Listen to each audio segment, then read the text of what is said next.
We're getting used to this. The meeting will be recorded and placed on the council's website for public viewing. Okay, so I'd like to welcome everyone this morning who's participating in the meeting, and also to Jack Hunter and Sean McGiffin, who are graduate interns within internal audit, and also Alex McCann, who is training to be a lawyer, and she's a third-year student at Edinburgh Napier, and she's doing a week's work experience with David and his team, and she's just told me she'll be back in August for more work experiences. She enjoyed it so much. So that's great. So welcome everybody. Okay, Stuart, can we call for the sitting and apologies, please? Yep, thank you, Chair, and morning, everyone, members. So in terms of Sudan, Councillor Lillian Jones. Present. Thank you. Councillor Neil Watts. Present, Stuart. Thank you. Councillor David Richardson. Present, Stuart. Thank you. Councillor Stephen Canning. Present, Stuart. Can I just say it's great to see so many young people in the auditorium this morning, especially some young auditors. Thanks. Okay, thank you. Councillor Peter Mabin. Present. No so young, lad. Thank you. I have an apology from Councillor Beverly Clark and Councillor Sally Cogley. Present. Thank you. Councillor William Lennox. Morning, present. Thank you. Councillor June Kyle. Present. Thank you. Councillor Jennifer Hogg. Present, thank you. Thank you. I have an apology from Councillor Elaine Stewart. Thanks, Chair. Thanks very much, Stuart. I've got to say happy birthday, Councillor Mabin. That's maybe why you're feeling a bit old this morning. Okay, so declarations of interest. Anybody have any declarations of interest?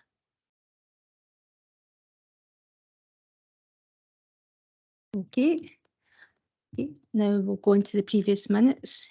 Can we move as a correct record of the previous minutes?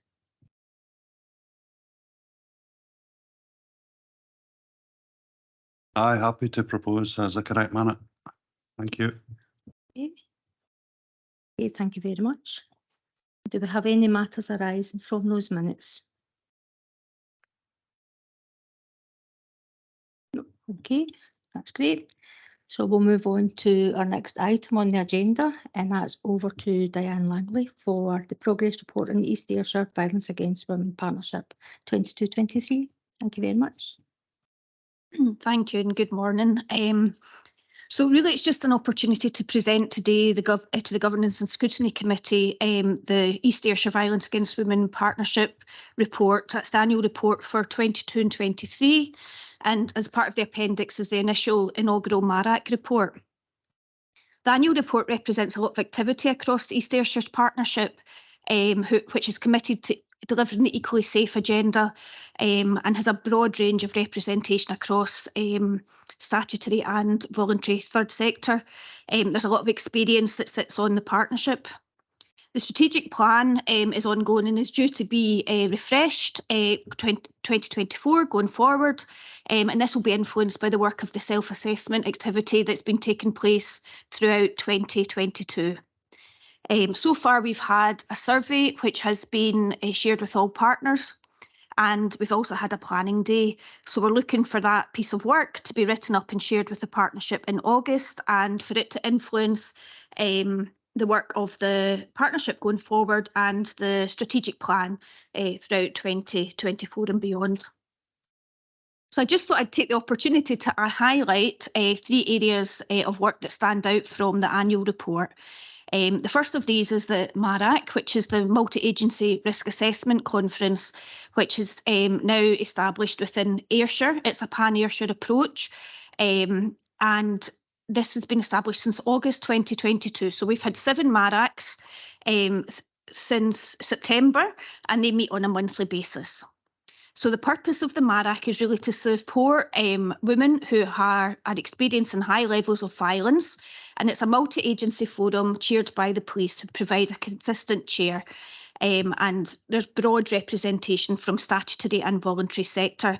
Purpose is to look at the risk that women are exposed to and to make sure that there is a clear action planning around the women in order to ensure that risk is reduced.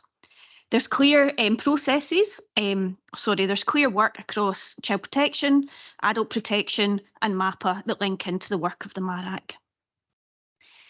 As I said, the report is an inaugural report. The data within the report is provided on a pan-Ayrshire basis, and we have asked that going forward 2024 and beyond that we're able to elicit East Ayrshire specific data from the MARAC.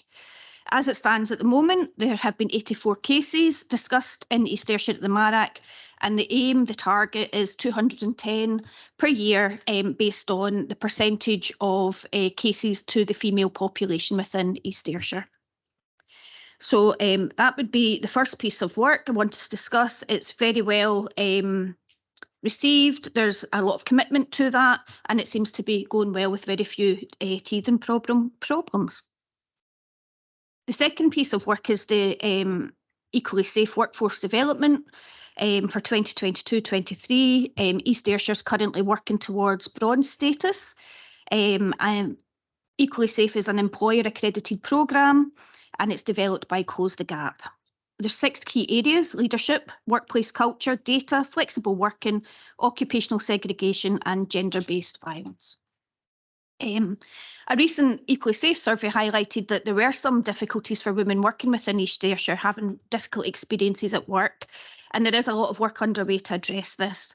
First of all, there are 3 training courses have been developed to support line managers around flexible working and supporting women who experience domestic abuse. And a new survey has currently been issued and is online for people to fill in at the moment. One of the campaigns in terms of the Equally Safe work was a campaign to address domestic abuse and sexual harassment, and a piece of work was completed to place messaging on the bin lorries within East Ayrshire. The idea being that the messages were going into the local communities and so were being seen by the whole population. This approach has been really well received, and nationally there is some idea or some sense that Equally Safe or Close the Gap may use it as an area of good practice. The third piece of work I was just going to highlight today was the work that Police Scotland have done, specifically to support women and girls who have been affected by violence. They have established in August 22 an Ayrshire-wide domestic abuse safeguarding team. This reflects a more personal and supportive role for women, for victim survivors. And what we can see is that women who have experienced abuse that has come to the attention of the police are getting either face-to-face or telephone contact directly after a crime has been committed. This brings MARAC, MATAC, which is a multi-agency tasking and coordination, DISTAS, which is the Scotland Disclosure Scheme, together under the one roof in terms of Police Scotland, and it helps promote a joined-up multi-agency approach. Police Scotland are also undertaking divisional training for their workforce and have got some high level campaigns in terms of "Don't be that guy" or "Is that me?" And they're very active in the use of social media in terms of tackling some of the myths around domestic abuse and looking to support men to think differently in terms of their role towards women. So really, that was the 3 areas I wanted to highlight. I hope you've had the opportunity to read the report, but I'm able to answer any questions if that would be helpful. Thank you very much, Diane. Does anybody have any questions or comments for Diane on this paper?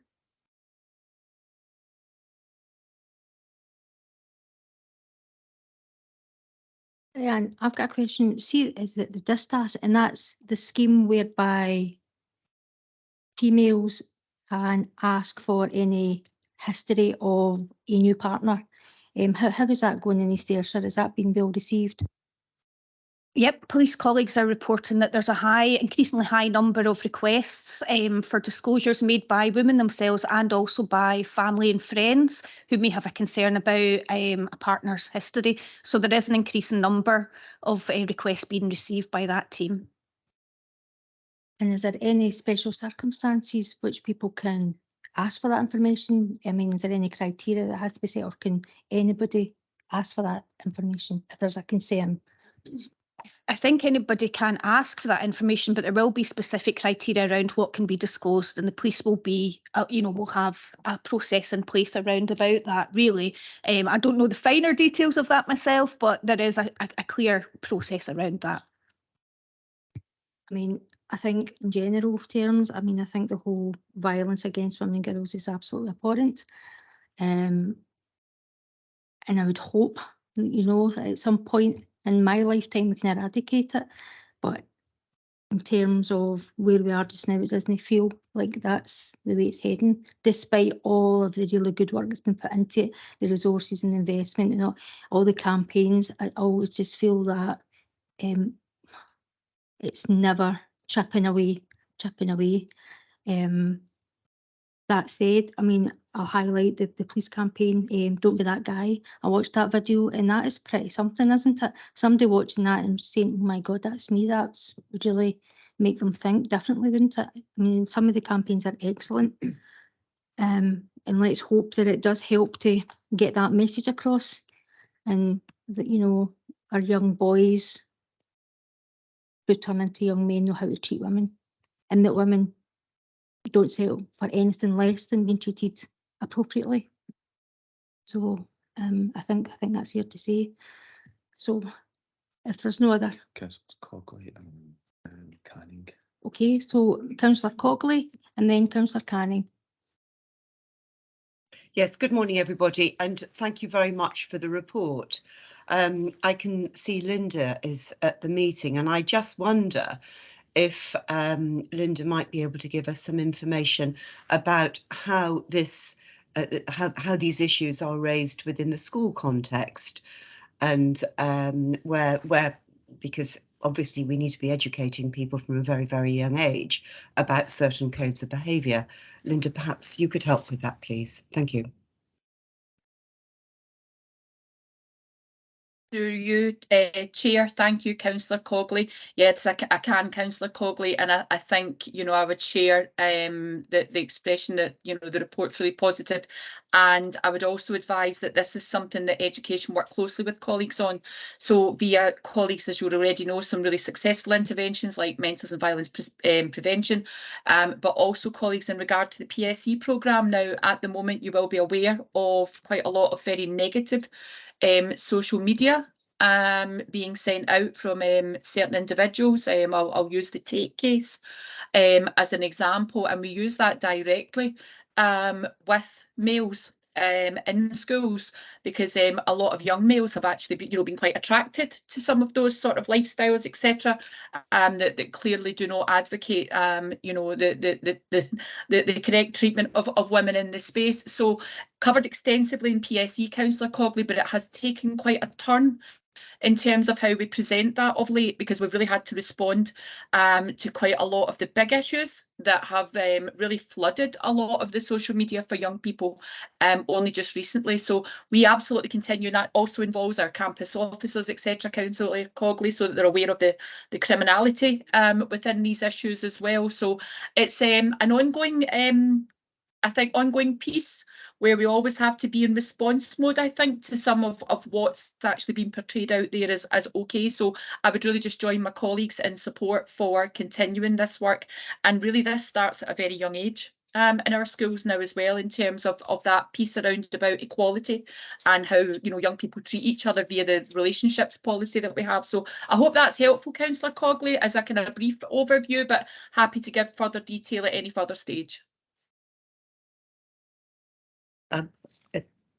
If I could just come back in. Yeah, thank you, through you, Chair. Thank you very much. Yes, that's very interesting to hear. Thank you. Okay, Councillor Canning. Yeah, thanks for that report, which is excellent. I think I'm going to say something I find myself saying quite a lot at council meetings these days, but I think it's maybe stating the obvious, but I don't think there's anything much more important that we do than this, because again, it's all about leverage. It's all about, the impact of one male on a family around this is just enormous. future, you know, in present and in the future and costs. And I keep thinking back to and I also find myself using this quite a lot, you know, Eddie, just before this, quite recently anyway, saying, you know, we need to, it's getting the best bang for our buck. Which leads me on to the next question is, you know, and it's a question for all officers, are we spending enough money on this collectively? Because it seems to me that this is really, again, coming back, I think it's probably the single most important thing possibly that we spend money on. And then finally, and I find myself saying this quite a lot as well, the last councillor conversations that I was at around antisocial behaviour, so I'm not on mute, am I? Hello? No, hi Sorry. there, Stephen, we can hear you. Sorry. What was I saying? Yeah, the last councillor conversations we had, I think was by quite a long way the best councillor conversations I've ever been at. And I think the reason, and it's only my opinion, but I mean, I think the reason for that was because we had all the right people in the room. We had 3 head teachers. I think the only thing we didn't possibly have in the room was some primary teachers, because I forget the gentleman's name, one of the heads that mentioned the 7 factors around why we end up with a small number of really dysfunctional children who are kind of leading the antisocial behaviour, and he mentioned 7 factors, and I'm sure, well, probably the number 1 factor, coming back to the importance of what we're talking about, the number 1 factor was probably violence against women in the home. And so I think, and it's only my view, but I think the next councillor conversation that we have should probably be violence against women. And my only recommendation would be the next one that we have 1 or 2. I can think of 1 or 2 heads primary heads that I would invite along, but obviously that would be down to Linda. But so that would be my recommendation. I suppose in a nutshell, we need to put more money at this collectively across the council, because there's nothing more important. The next councillor conversation should be on violence against women. And I forget what the other thing was, but anyway, I think that was just my point in a nutshell. Thanks. Okay, thanks very much, Stephen. I'm sure Linda will note your comments. Linda, do you want to come in response to that? Yes, again, through you, Chair, absolutely, Councillor Canning. I would agree about the importance of this issue, and clearly the participation of schools in this at an early stage is absolutely crucial. Absolutely fine to invite primary colleagues along. I would recognise that some of my secondary colleagues are indeed campus heads, so they do have oversight in the campus sector, in the primary sector too, but I think absolutely there would be no harm. Indeed, there would be quite a lot of positive input from colleagues in that primary sector, and indeed colleagues probably as well, not neglecting our colleagues in ECCs, because a lot of this education does start incredibly early. How we treat each other starts really at the age of 3, which is the statutory entry around about ECCs, or the perceived entry. So I think there's, you know, quite a lot that colleagues right across the piece could give, as well as my colleagues in the health and wellbeing area who mandate the PSE curriculum, Councillor Canning. So yes, if that councillor conversation set up, we'll absolutely arrange for significant representation according to the will of members in the space. No, I totally agree on ECC. I think that what I was thinking was around the comment. I think I can't remember the guy's name again that mentioned it. I think it was 7 factors, wasn't it? He said primary 5. You know, that was where he felt that really that's where we need to we can identify these factors. But yeah, I mean, yeah, absolutely, ECC is equally important. Yeah, thanks. Okay, thanks very much, Councillor Canning. Does anybody else have any comments or questions for Diane? No? Okay. Then can we agree the recommendations? Yep. Okay, thanks very much, Diane. And this committee fully supports 100% the partnership. Anything we can do to help, let us know. Okay, thank you. Okay, so we'll move on to our next item, which is the duty of candour registered by Daycare of Children's Services and Housing Support Services, and that's Lisa Winfrey. Lisa, hello there. Thank you, Chair. Morning, Chair, members and colleagues. The purpose of the report is to remit to the Governance and Scrutiny Committee the annual reports on incidents which meet the duty of candour for registered daycare of children's services and housing support services for the period the 1st of April 2022 to the 31st of March 2023. Recommendations are set out at paragraph 2 of the report. Paragraphs 3 to 9 set out the background in relation to the duty of candour, and members will note that the duty applies to all registered health, social work and care services with exclusion of childminders to be open and honest with patients or service users or with their families when an unexpected incident that results in death, a permanent lessening of bodily, sensory, motor, physiologic or intellectual functions or harm, not being severe harm occurs. However, the duty will only apply when the organisation is notified by a healthcare professional that in the professional's reasonable opinion such an incident has occurred. The duty does not apply where the incident was minor in nature or a near miss. However, it is good practice to learn from all incidents that occur. Every year, the Care Inspectorate asks all registered services to complete an annual return. This provides the Care Inspectorate with important information that helps inform it to plan and carry out inspections. The annual return now includes a question asking registered services if they've published a duty of candour report. There is also a question included in the Care Inspectorate notification e-forms, which ask organisations if they've been notified of an incident which has triggered the duty of candour. Even if there are no incidents to which the duty applies, a short annual report is still required, as it must contain information about staff training on the duty of candour. This allows the Care Inspectorate to collect data on how the duty is being implemented and to help embed awareness. The Care Inspectorate can ask to review services' duty of candour reports or examine them as part of their overall scrutiny of care services. Paragraphs 10 to 13 sets out the purpose and content of the duty of candour report and makes recommendations for the layout and structure. Annual reports for daycare of children's services and housing support services are attached to Appendix 1 and 2, and members will note that there are no reportable incidents. Sections 14 to 15 note a statutory compliance with the duty by having in place a procedure and production of an annual report in this respect. Section 16 highlights the risk implications of failure to comply with the statutory duties, including possible prosecution and damage to the reputation of the organisation. Section 20 notes the policy implications, and there are no other implications arising directly from the report. In conclusion, this is a very positive report which sets out the Council's compliance with the duty of candour in relation to housing support and daycare of children's services, with no incidents recorded which meet the threshold for reporting under the duty of candour. Thank you, Chair. I'm happy to take any questions.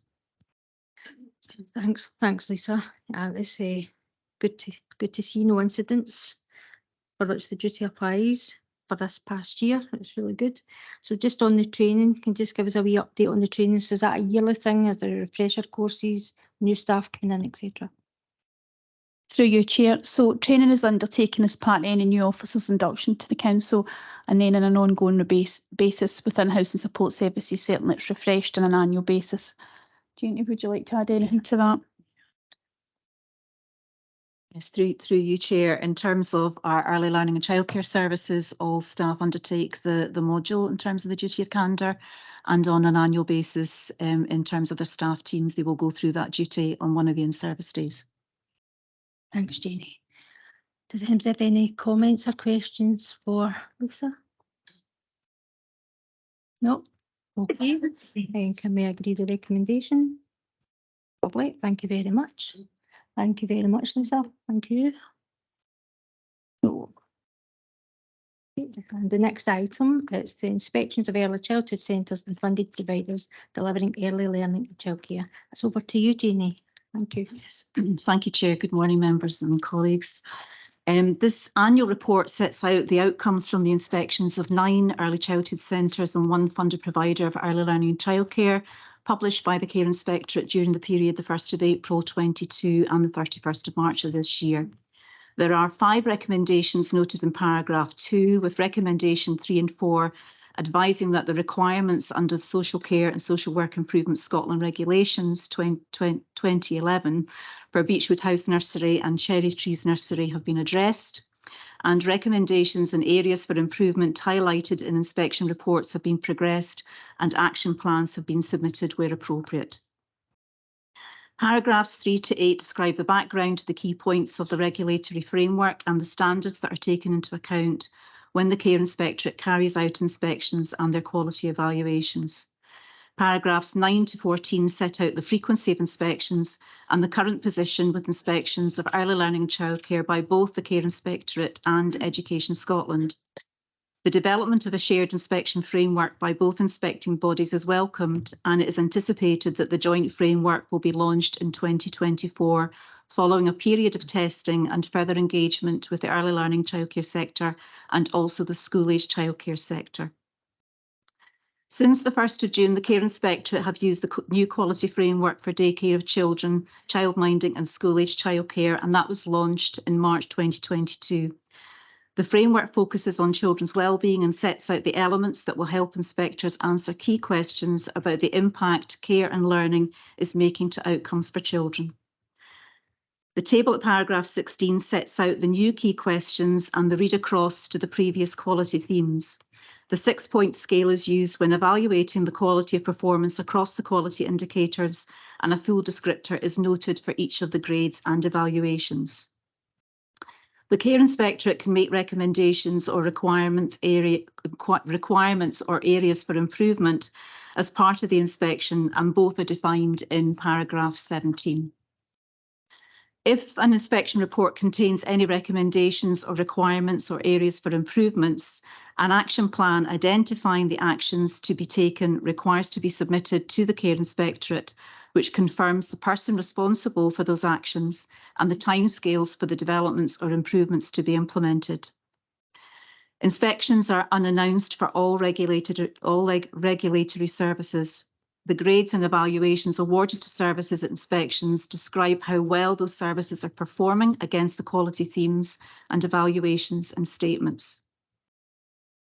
Paragraphs 26 to 28 confirms that all early learning and childcare settings providing funded places need to meet the specific criteria as part of the National Early Learning and Childcare Standard. This includes early learning and childcare settings in the local authority, the private or third sector, including provision offered by childminders. If a setting drops below the required quality criteria, they will be given a fair service improvement period in which to address this before their funded provider status is removed. For example, where an existing setting, including childminders, falls below good evaluations, they will be inspected again within 6 to 12 months by the Care Inspectorate. The focus of the inspection will be on aspects of the service that require to be improved.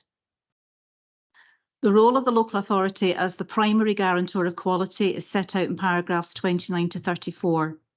When settings, including childminders, fail to meet the Care Inspectorate criteria or any other criteria, the ELC setting will be subject to that service improvement period and may need enhanced improvement support.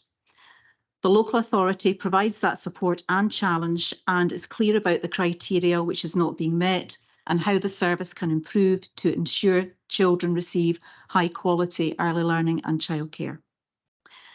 During the period 1st of April of last year and 31st of March of this year, 9 early childhood centres and 1 funded provider on the Council's contract framework were inspected by the Care Inspectorate. Logan Early Childhood Centre and Scolari, McCoy and Uwe had the former thematic inspection.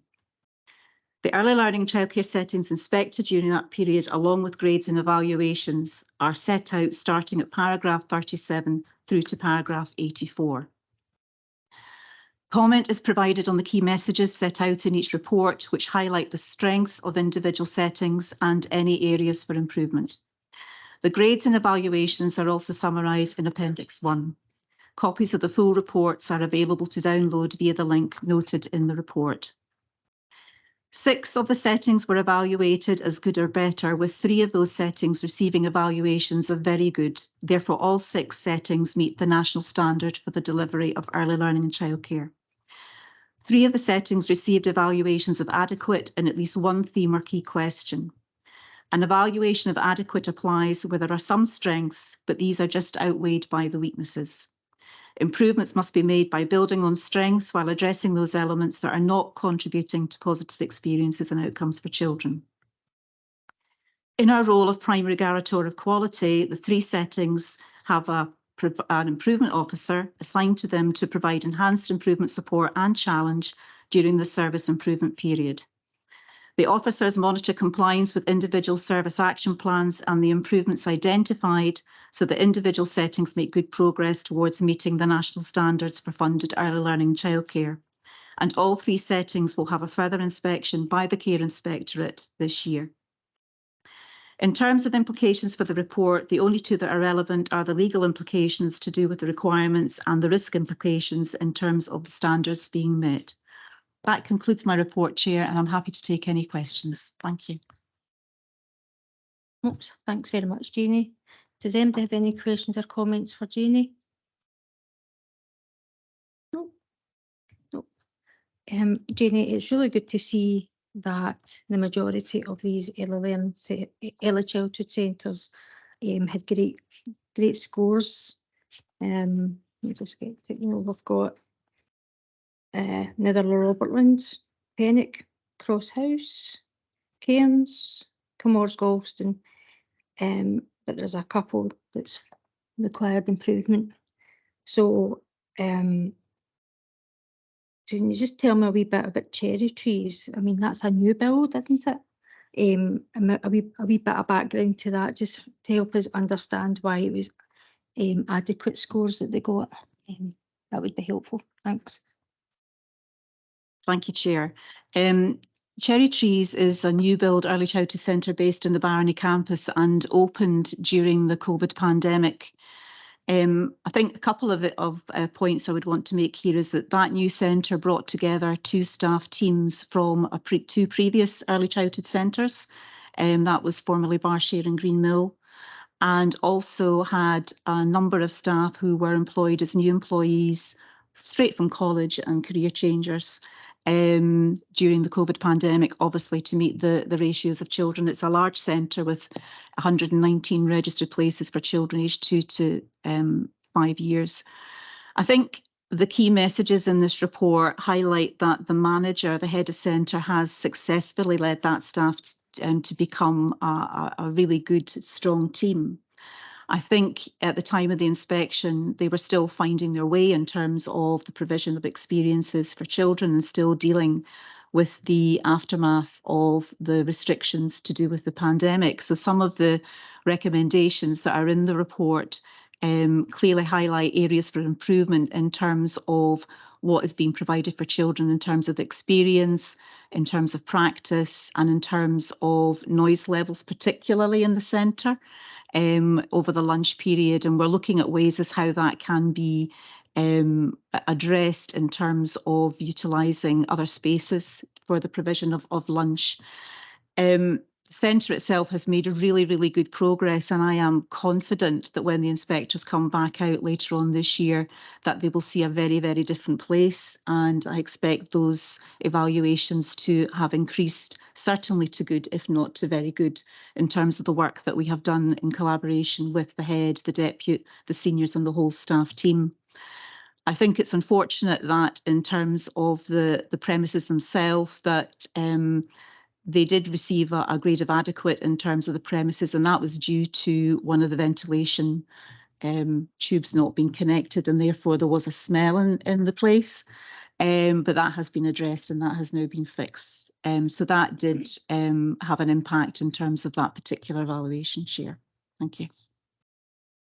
Yeah, thanks, Jenny. I read the report, and it was saying it stated about the food serving area should be reviewed to ensure staff serving food have sufficient space to do so. I mean, how has that been implemented, and has that been done successfully? Thank you, Chair. Yes, if you've got 104 children sitting down for a meal in one area and 15 children in another area sitting down for a meal, then you can, the noise level particularly and how those meals are being provided for children can be testing. And I think they have tried various different ways to provide meals in a calm environment, and that has progressed really, really well. I think the utilisation of another room has certainly assisted with that. And the last time I was down, visiting the centre at lunchtime, it was a very calm experience. Children obviously get very excited at lunchtime, they enjoy their food, and I think, as I said, when the care inspector come back out to see that at the next inspection, they will see a very, very different lunchtime experience for children. Okay, that's good news, Janie. In terms of Beechwood, I read that report as well, and it said that they registered with the care inspector in 2019. Now, they had operated before, so could you give us a wee bit of context to that? Yes, thank you, Chair. Beechwood House Nursery is a private nursery in Kilmarnock, and was previously registered under a different company name. Obviously, what you're referring to, in 2019, it re-registered as a new company, and therefore is viewed by the care inspectorate as a new service. And therefore, in relation to the procurement process, we had to view the service as a new service rather than looking at their previous history. Therefore, in terms of this new registered service delivering funded early learning and childcare, it met the standards in terms of our procurement process to go on the Council's framework to deliver funded early learning and childcare. It is disappointing to note that at inspection that they didn't do particularly well in relation to the evaluations, and therefore, as a new service, they are on a probationary period. Again, we have an improvement officer that's working very closely with them, and they will have a further inspection this year, and has noted in the report, I do expect that there will be improvements in the delivery of that service because they are working well with us at the current time. Thanks, Chair. Yeah, that's great. And really just the final one, I think, for myself would be Logan. I read that report and there was a theme of infection control issues, which I found disappointing, if I'm honest. Maybe some context around that, Janie, if you can, if that's possible. Yeah, thanks, Chair. I think the issue of infection control is always an area of great concern both to ourselves, but also the care inspectorate do scrutinise that very carefully at all their inspections. And sometimes when they do their inspections on the day, they might see practice that potentially has slipped, or they may see that children aren't washing their hands for a sufficiently long time. I mean, they do recommend that children wash their hands for 20 seconds. There are areas in relation to infection control that were picked up at that inspection and they were addressed immediately. So the issues that were picked up in terms of practice have been addressed, and I'm satisfied that both the senior lead early learning and childcare practitioner plus the head teacher, they're aware of the issue, and all provision, as expected, has been put into place, so there should be no reoccurrence of that in the future, as they will have another inspection this year. Okay. Thank you. It's just that when, and I know these inspections are unannounced, but when you know there's somebody different in your establishment, you're on your tippy toes and you're ensuring that you're doing everything to the letter. So for me, that would just maybe allude to what has been the culture. But if that's been picked up and you're confident that's changed, then I'm taking your word, and that's good going forward, Jeannie. Okay, if there are any, Councillor Mabin. Thank you, Chair. I have two questions. The first one's page 61 of our reports. It's looking at Logan again. The quality of staffing, the quality of management and leadership was not assessed at that time. I take it that's going to come later on.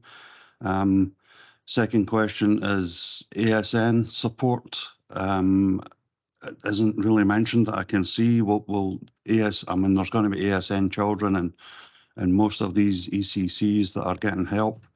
Will that come in a different report later on, or if you can clarify that for us, please? Thank you, Jenny. Yes, through you, Chair. Councillor Mabin, in terms of the Logan inspection and the Gaelic provision, I'll not try and pronounce the name again. They had thematic inspections, and therefore, as a thematic inspection, which was the former inspection, the care inspectorate do not or did not look at all areas in terms of the themes at inspection. So it has been practice for the Care Inspectorate sometimes to look at all 4 key areas at inspections, and sometimes they've only chosen 2. And on this occasion, for both of those services, they only chose 2.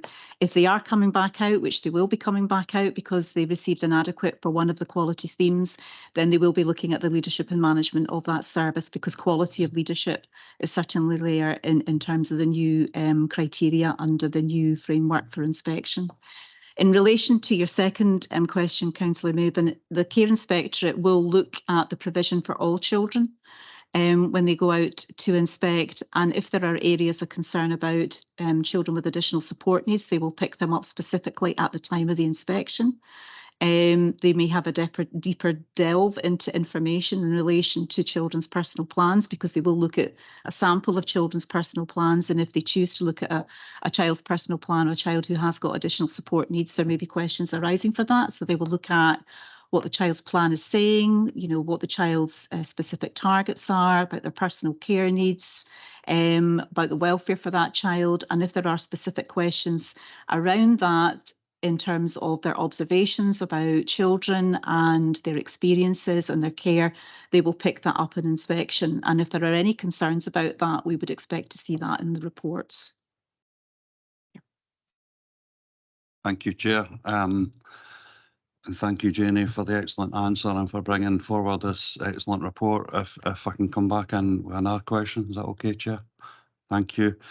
On staffing levels, and some of your staff are fairly new and have been through their training during a COVID crisis and lockdown, and the education at college had to be delivered in a different way.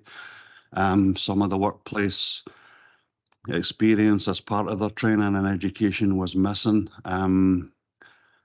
How are you catching up with staff and improving the training and getting them up to the proper standard and helping out, particularly your new staff? Thank you. Through you, Chair, again. Thank you, Councillor Mabin, for that question. Yes, it's a very it's a huge area of development, I think, for the early learning and childcare service, because as you rightly pointed out, a lot of the new staff that we have, and the workforce did double in terms of this expansion. A lot of the staff that we recruited did come straight from college and came from college with no placement at all, because their course was obviously on during COVID, and we had career changes as well. All new staff have to complete the national induction that was provided by the Scottish Government and the Care Inspectorate, and all our new staff have completed that. Each new member of staff should have a mentor appointed in their centre who supports them. And in terms of specific issues around their own training and development, they will have their annual FACE discussions with their manager, but also our expectation is that the manager, whether that be the head of centre, head teacher, deputy manager or senior, will have one-to-ones with staff to check in with their welfare in terms of their health and well-being, but also in terms of their experience and any training needs that they're identifying at a particular time. And likewise, in terms of observations from that senior management team, they might identify a particular person's skills or experience are needing further developed, or it might well be there's a particular theme coming through, as we've seen in some of the inspection reports, where further training and development is required. We have an early learning and childcare development and training officer, and part and parcel of her job is to ensure that the packages of training that are afforded to our staff is meeting their needs. And also in terms of the Social Services Council, all staff do have a requirement to register with that council, but also they're required to update and keep up to date with their own training and professional needs. So it's not just on the local authority or the employer to ensure that training opportunities are provided, but each registered individual has got a personal responsibility to ensure that they are accessing their own training, professional reading, and then reflecting on that in terms of the documentation they provide to the Social Services Council. Thanks. Are there any other comments? Thank you, Chair. And thank you for the answer, Jenny. As a follow, and I'm not sure. I'm maybe stepping outside what the report brings in. I'm thinking now about budgeting. Is this all extra on top of your budget? And how do you control your budget when you've suddenly got to provide all this extra training and things? Or is that for a different committee hearing or a different report? I think through you, Chair, that might be for a different report. Thank you. Okay, Jenny, thanks very much. I think, you know, it's clear to see that people are doing their best and they've taken to the supports very well, and that's encouraging.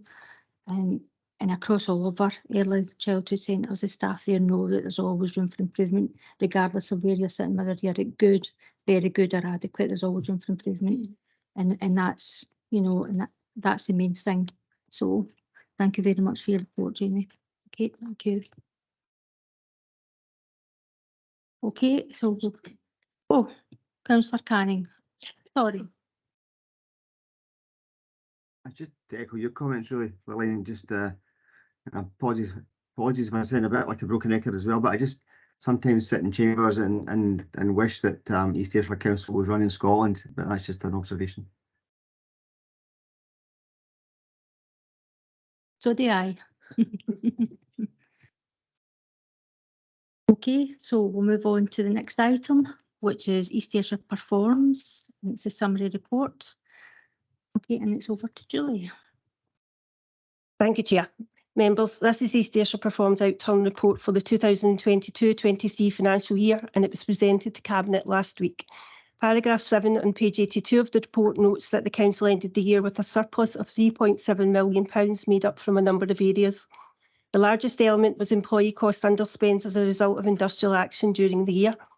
When industrial action takes place, then the service budgets are reduced by an amount equal to the amount of pay that no longer requires to be paid, and these funds are taken and held centrally by the Council.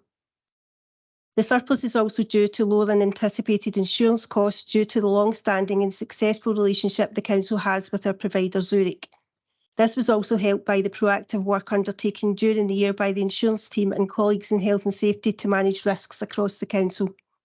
The underspend in insurance was around £400,000, but Cabinet previously gave approval to begin negotiations with Zurich, our current provider for the next 5-year contract.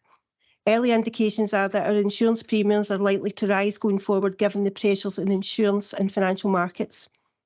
We also ended the year with a lower than anticipated historical pension costs, a budget held centrally to meet the cost of previous retirements. Our council tax income was over-recovered by around £500,000 due to new houses, increased yield and an element of council tax support payment provided to households during the year. Finally, members, the reprofiling of the Council's capital programme in November 2022 meant that our planned borrowing costs ended the year lower by around £800,000. But because this is due to timing, then this amount has to be transferred to the Council's capital fund to help meet the debt charge obligation going forward. Members, throughout the year, the sustained pressure that service budgets were experiencing from the pandemic and from increased inflation rates and other pressures associated with the general cost of living has been highlighted. At 31st of March, 4 of our services were in overspend position. A reserve strategy means that when a service underspends, it carries the underspend forward as an additional gain in the forthcoming year's budget. However, where a service overspends at the year end, then the overspend is carried forward and becomes the first hit against the next year's budget. Members, we know the pressures experienced by some services in 2022-23 will continue and in some cases may even worsen in the coming year. We also know that as a council, you set a balanced budget for 2023-24 without the need to use our reserves. So Cabinet approved the reallocation of the surplus to specific services so that wherever possible we could remove the overspend hit against the 2023-24 service budgets. This enables these services to go through the current year with a full unadjusted budget, and the report reflects the position after the reallocations in paragraph 13 to 17 have been made. The table at paragraph 9 provides a summary of the year-end position and highlights that the remaining amount of this surplus, £694,000, is added to the general fund uncommitted balance, and this provides some flexibility going forward. Paragraph 10 notes the transfers made in year 2 and from the Renewal and Repairs Fund, increasing the uncommitted element of the fund to just over £1.5 million. Members, service information begins on page 84, where we can see that for education, after taking account of the initial overspend and the carry forward for pupil equity funding in schools, then the service ended the year £2.177 million overspent. The table notes the budget transfer of just over £1 million to allocate the staff cost savings due to industrial action back to education, leaving a net overspend position of £1.1 million, which is predominantly due to overspends in early years. The early years overspend has been highlighted throughout the year, and members are aware of the work that colleagues in education and finance and ICT have undertaken to bring this budget back online. Further work is required to support the move to a balanced budget. The report at paragraph 14 notes that the service will be required to return the budget to a break-even position by the next East Ayrshire Performance Report, due to be presented to Cabinet in September. Within Communities and Economy, services ended the year with an underspend of just over £500,000. However, this underspend masks a range of significant financial challenges that those services faced during the year. Ayrshire Roads Alliance, Facilities and Property Management and Housing and Communities all ended the year with an overspend, mainly due to the challenges they faced predominantly through inflation and additional costs. The agreed budget transfers are set out in the table at the top of page 85 and total £541,000. Paragraph 16 notes that Cabinet in June 2021 agreed to fund financial support to the Kilmarnock Leisure Centre Trust from Communities and Economy balances. However, in order to support services going forward, Cabinet last week agreed that this financial support is taken from the in-year surplus rather from these service balances. This means that overall, Communities and Economy will end the year £1.2 million underspent, and all of this has been earmarked for existing commitments in the current year. The position in respect of wellbeing is set out at the foot of page 85 and highlights an end-of-year underspend of around £1.9 million. Members, as you're aware, throughout the year, our social care services faced unprecedented challenges. The end-of-year position was only achieved after the service had used £3.6 million of COVID-related reserves. The paragraph highlights the range of financial pressures experienced last year, from sustainability payments for residential care homes, additional costs for non-residential care, significant out-with placement costs and additional staffing costs. If that COVID reserve had not been available, then the service would have ended the year overspent by £1.7 million. Members, as the service enters 2023-24, it does so having fully utilised its COVID reserves, and therefore it will be a budget that will be under severe pressure as we go forward. This will be reported through future East Ayrshire performance reports, and colleagues in the meantime are actively managing that budget. We've also seen throughout the year the financial pressures being experienced by the Housing Revenue Account, and although the budget ended the year with a surplus of £3 million, all of this will be required for future commitments and demonstrates the impact COVID restrictions have had on the planned work for the HRA. Paragraph 23 notes the Scottish Welfare Fund, and we have sought to maintain the eligibility criteria for both crisis grants and community care grants at the lowest possible level. This means that those who apply for the grants would, if conditions were met, likely receive an award. The annual budget from Scottish Government from the Scottish Welfare Fund is around £1 million, and in the last year or so we've sought to bolster that by adding funding from balances within finance and ICT. In a sign of just how challenging it is for our residents, around a quarter of the core £1 million budget for this year has been spent in the first 8 weeks of the financial year. As a council, we are required under the Scottish Welfare Fund guidance to take steps to ensure that the budgets last the full financial year. The mechanism to do that is by the introduction of stricter eligibility criteria, by moving from a low eligibility rating to medium, or in some instances high. Members, unfortunately, we have taken the step to maintain crisis grant eligibility at low, but have had to move the eligibility for community care grants to medium. This will essentially limit the value of any award that is made. In the later sections of the summary report, you'll note that a balance of around £320,000 remains unallocated in the cost of living funding, and it's likely that Cabinet will be asked to approve this as used for Scottish Welfare Fund this coming year. We will continue to monitor this and update you further on the Scottish Welfare Fund in the next East Ayrshire Performance Report. Members, the end-of-year East Ayrshire Performance Report also provides details of any authorisations sought under the Regulation of Investigatory Powers Scotland Act 2000. Paragraph 28 notes that there were no such authorisations made during the 2022 calendar year. Paragraph 29 provides details of a Supreme Court case related to annual leave entitlement for workers working less than 52 weeks a year, and it provides details of a collective grievance that's been lodged with the council. Colleagues and people in culture have reviewed the annual leave entitlement for term time workers, and whilst the calculation is correct, due to the method of rounding used and to ensure full compliance, then the term time calculation has been updated by the council. The cost of this on a recurring basis is £40,000, but a 2-year backdate will also be paid, with the backdated costs being met from central balances in the current year. Finally, members, paragraph 40 notes that a new corporate risk has been added to the risk register. This is an amber risk related to the cost increases across the Ayrshire Growth Deal capital projects. Work is underway to estimate the impact on projects and the resultant benefits realisation outcomes for our projects within the deal. Chair, I'm happy to stop there and take any questions. Okay, thanks, Julie. Councillor Richardson. Julie, just a couple of things. Page 81, obviously the part there about, sorry, page 82, the part there about the council having finished the financial year with a surplus of 3.727 million. Obviously a number of, that money's already been dispersed, but I think you mentioned a figure of 694,000 of that's remaining. So if we could then just move to page 94. Obviously, we all know that the Ayrshire Roads Alliance budget's under severe pressure due to the provision of mainstream education transport. There's a figure there, 695,000 quoted. I know there's papers still to come back to Cabinet with revised proposals, but are you aware at this point if there was any funds found to help Kevin, the head of transport, bring back proposals that might be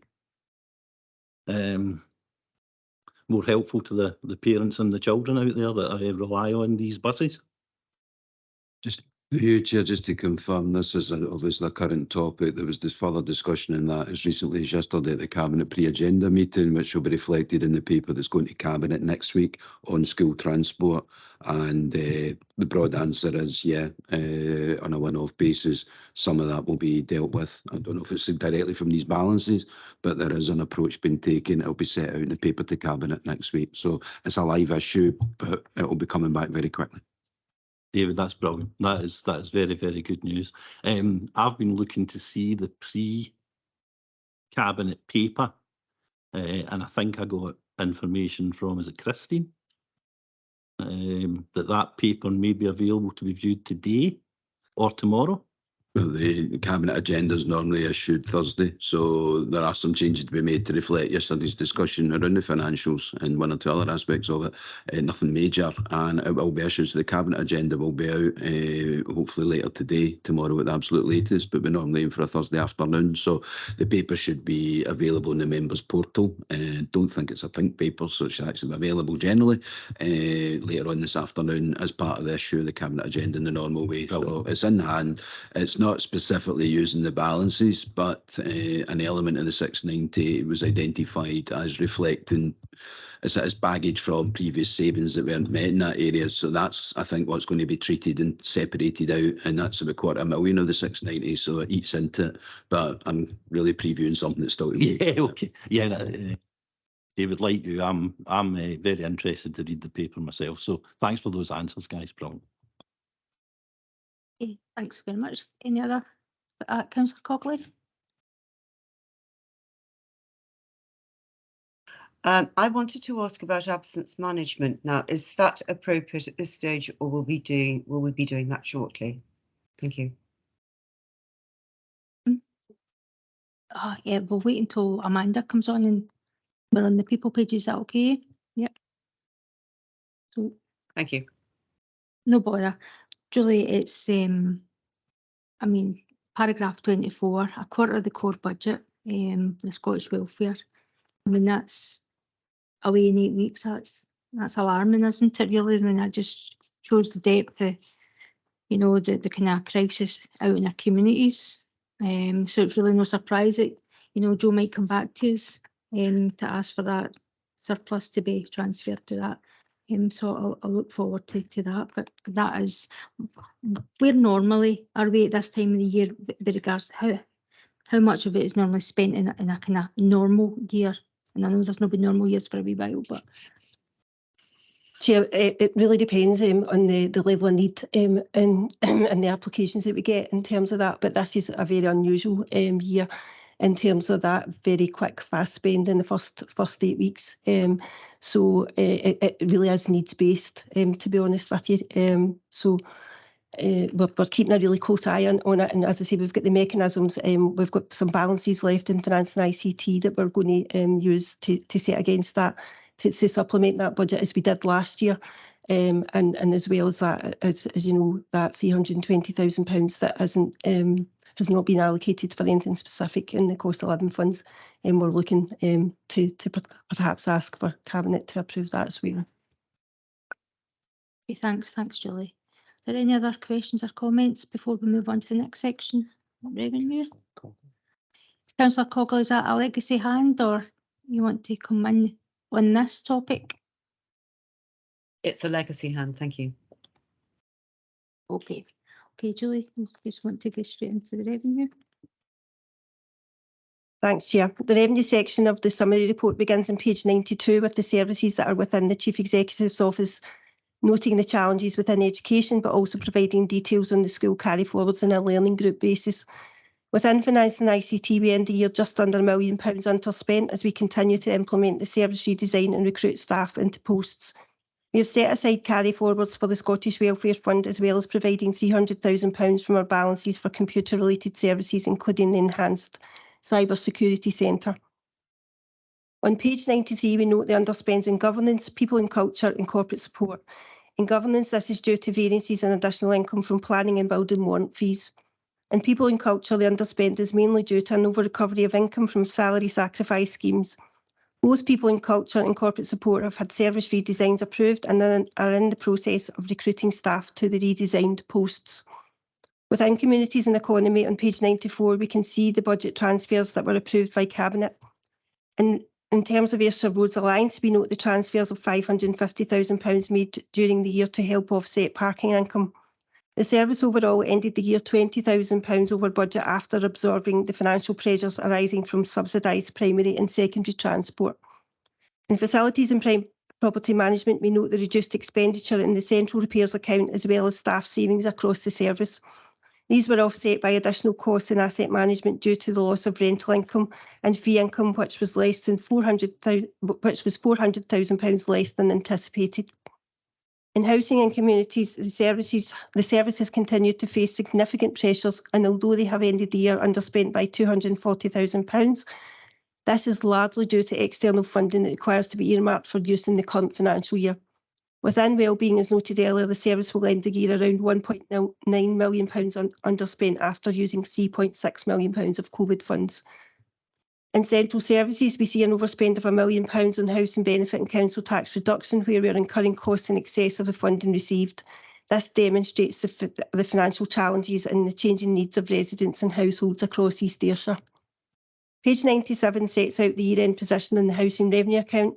It shows that there's been lower than anticipated costs in terms of planned maintenance and debt charges and staffing costs.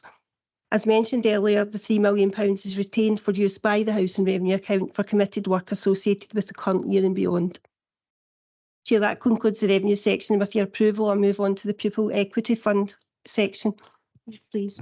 Pupil Equity Funding begins on page 100 and set out the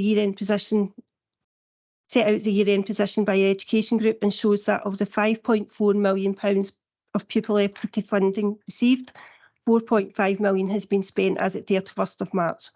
A further £500,000 is due to be spent between March and the end of the academic year, and around £300,000 has been set aside for schools to procure resources to support the aims of this funding. Chair, I'll stop here for any questions. Okay, thanks, Julie. Are there any questions or comments on this section for Julie? No. Oops, Councillor Maven. Yeah, thank you. The table on page 95, it's under COVID-19, the central services. There's a wee bit there, I don't know what it is. It's HBCT benefit subsidy. Can you tell me what that means, please? Chair, through you. Councillor Maven, that's the housing benefit and council tax benefit subsidy. So that's the money gets paid to households for housing benefit and for any additional support needed in terms of council tax. Thank you. Okay, any other questions or comments? No, okay. Okay, so we'll just move on, Julie. Thanks, Chair. Alternative delivery model starts on page 103. Within alternative delivery models, we note here information in relation to Ayrshire Roads Alliance and East Ayrshire Leisure Trust. In terms of the Ayrshire Roads Alliance, the position at year-end is similar to that highlighted during the financial year, namely an underspend in strategic delivery, principally due to lower staff costs, lower insurance costs and additional income. Excuse me.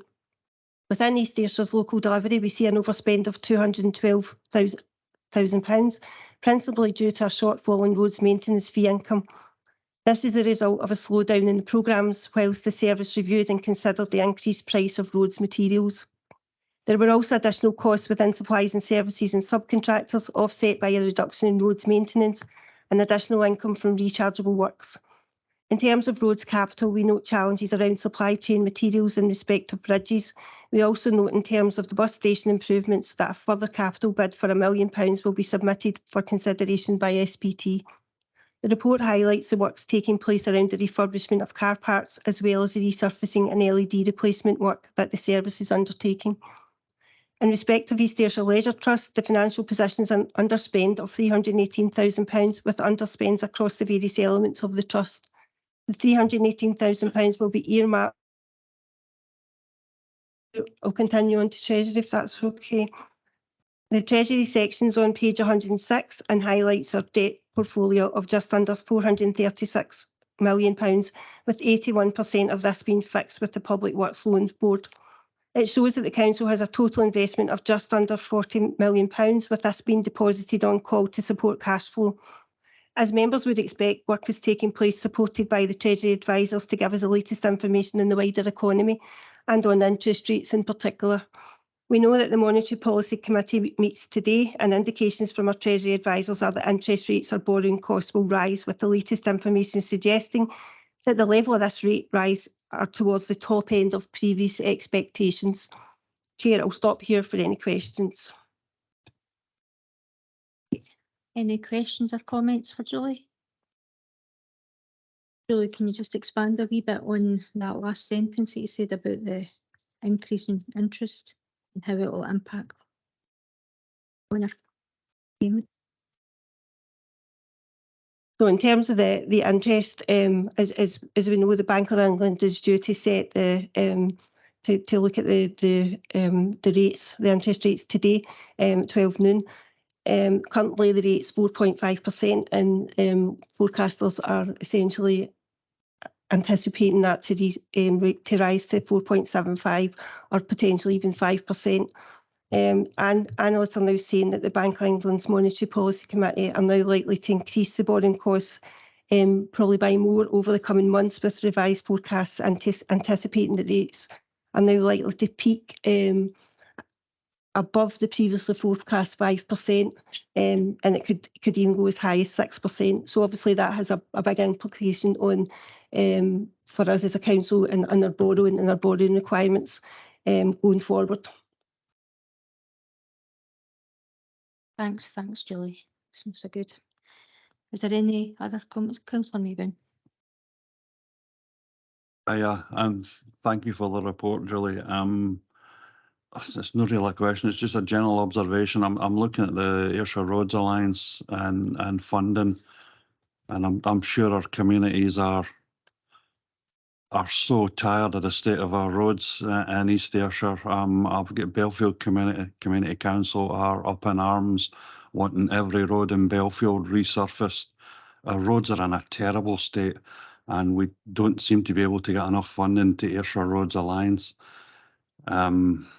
I notice as well that with bridge projects, page 103, down at the bottom, they're talking about bridges. They've got problems getting supply of certain construction materials. So there are bridge projects and improvements that are all delayed, waiting on work getting done. Our infrastructure is crumbling around us, and I wish to God we had more funds to get things done better. Our roads are terrible just now, and we need to do better, and it's down to funding. Chair, through you, just to advise members that the ARA's annual service plan, again, will be coming to council next week for approval. So such matters, such concerns rightly can be raised and addressed at that point in terms of council being asked to approve the service plan, including the allocation of funds and programmes for works, etc., etc. So that comes up for approval to council next week. It's helpful, David. Thanks very much. Okay, we'll move on to the capital programme, and that's over to you, Simon. Thank you. Yeah, thanks, Chair, and good morning, members. Capital programmes continuing to make steady progress. However, as noted in the covering report at paragraphs 25 and 26, it is facing significant challenges due to the current economic climate. The asset investment team within facilities and property management are using their professional expertise to ensure that every opportunity is taken to deliver all projects as economically as possible. And that includes areas around about design, specification, and also the procurement approach. It's also worth explaining that for some time budgets, particularly for learning estate projects, have been based on Scottish Futures Trust cost and area metrics.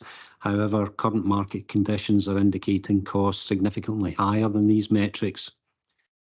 Just turning to the main covering report, the coloured report, and without going through it in great detail, if I could provide you with an update on a selection of projects in relation to their stage of development. Projects recently completed include the early years facilities at Catrin and O'Mellington, along with the SHIP programme developments at Witch Road and Bellevue Gardens in Kilmarnock. There's approximately £14 million worth of construction contracts currently on site, and that includes the new build Dunlop Early Childhood Centre, where superstructure works are ongoing, the final phase of works at Kilmarnock Bus Station, which is facing some challenges around about the supply of materials, and we have the new build assisted living development as part of the SHIP programme at Kilmarnock Road, Mauchline. Projects at detailed design stage include the Galston office project, where tenders were received at the end of May and are currently being assessed. The St Sophia's Enerfit refurbishment, where tender documents have recently been issued to the market, and landscaping development of St Marnock Square, where revised designs have been agreed and the tenders are currently being prepared. Projects at the earlier stages of development include the Doon Valley Community Campus, where the RIBA Stage 3 proposals have been locked down with all stakeholders. A planning application is due to be lodged in the near future, and a pre-qualification questionnaire has been issued to the market to shortlist tendering contractors. It should be noted that the cost estimates continue to indicate significant financial pressure on the project due to the current market conditions.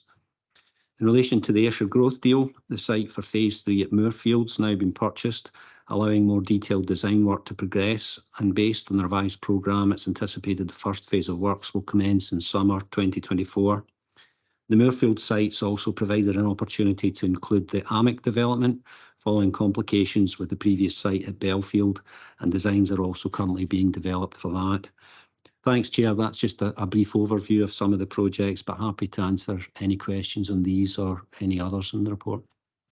Thanks very much, Simon. Does anybody have any questions or comments for Simon?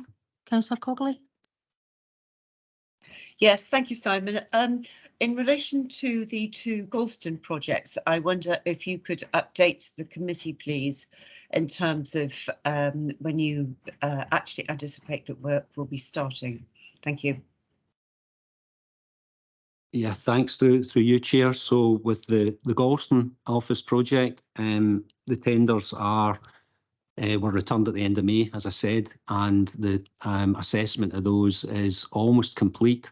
So a recommendation will be put forward around about an award of contract, I would hope, within the next week or so. So allowing for award of contract and mobilisation, I would have hoped that that project could get on site probably end of July, early August.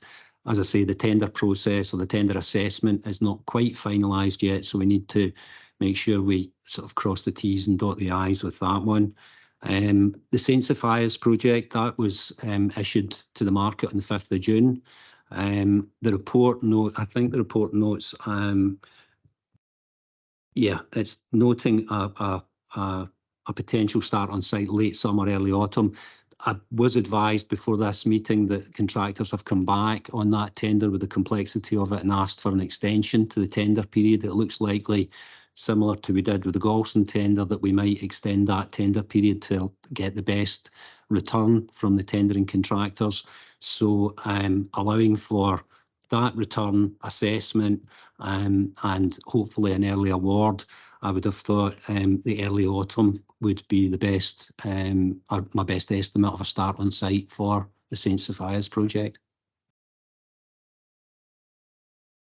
Thank you. If I could just come back on that one, just to confirm then, as far as the decount of the pupils is concerned, I'm taking it that we're still going ahead with the decount as planned.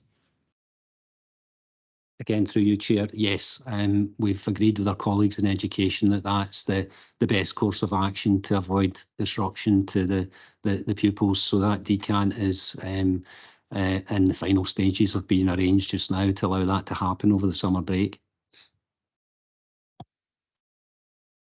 Okay, is that you, Councillor Cogley? Thank you. Yes, thank you. Linda, you want to come in?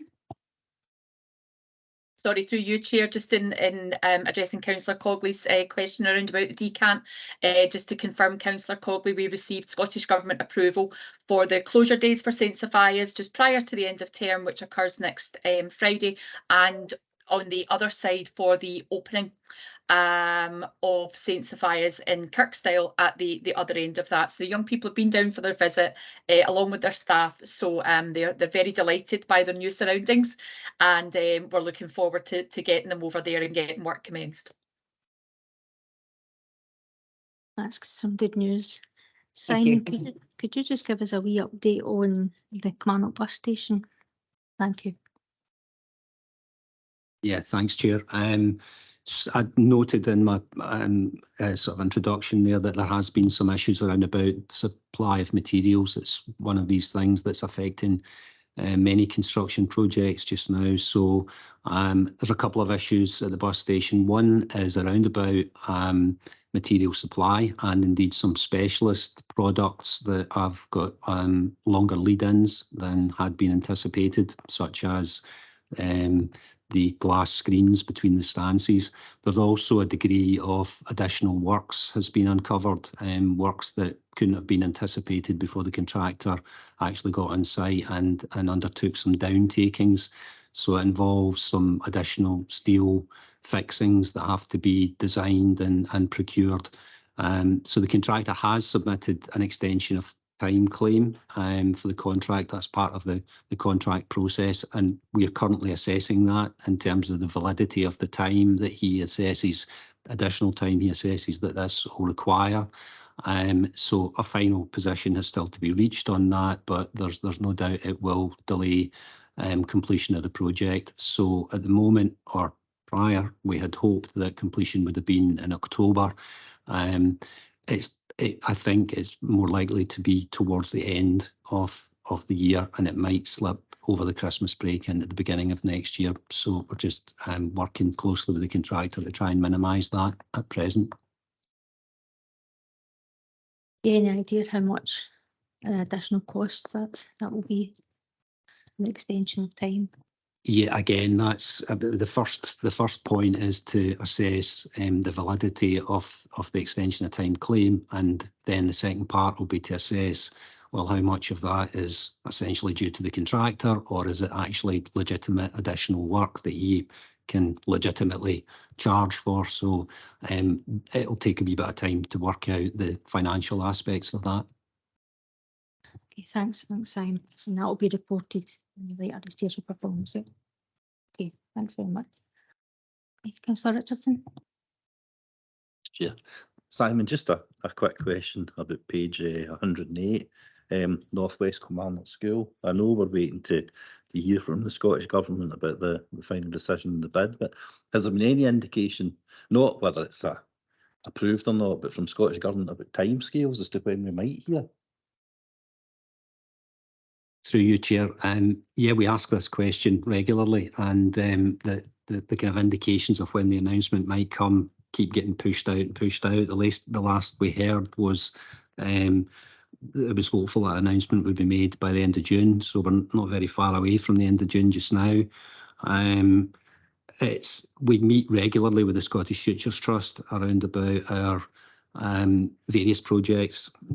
Most significant, probably the Doon campus, which has LEAP Phase 2 funding, and ask them that question. I suppose one of the challenges around about the Phase 3 funding is that there's been a proposal due to the economic climate to increase funding for Phase 1 and Phase 2, LEAP Phase 1 and 2 projects.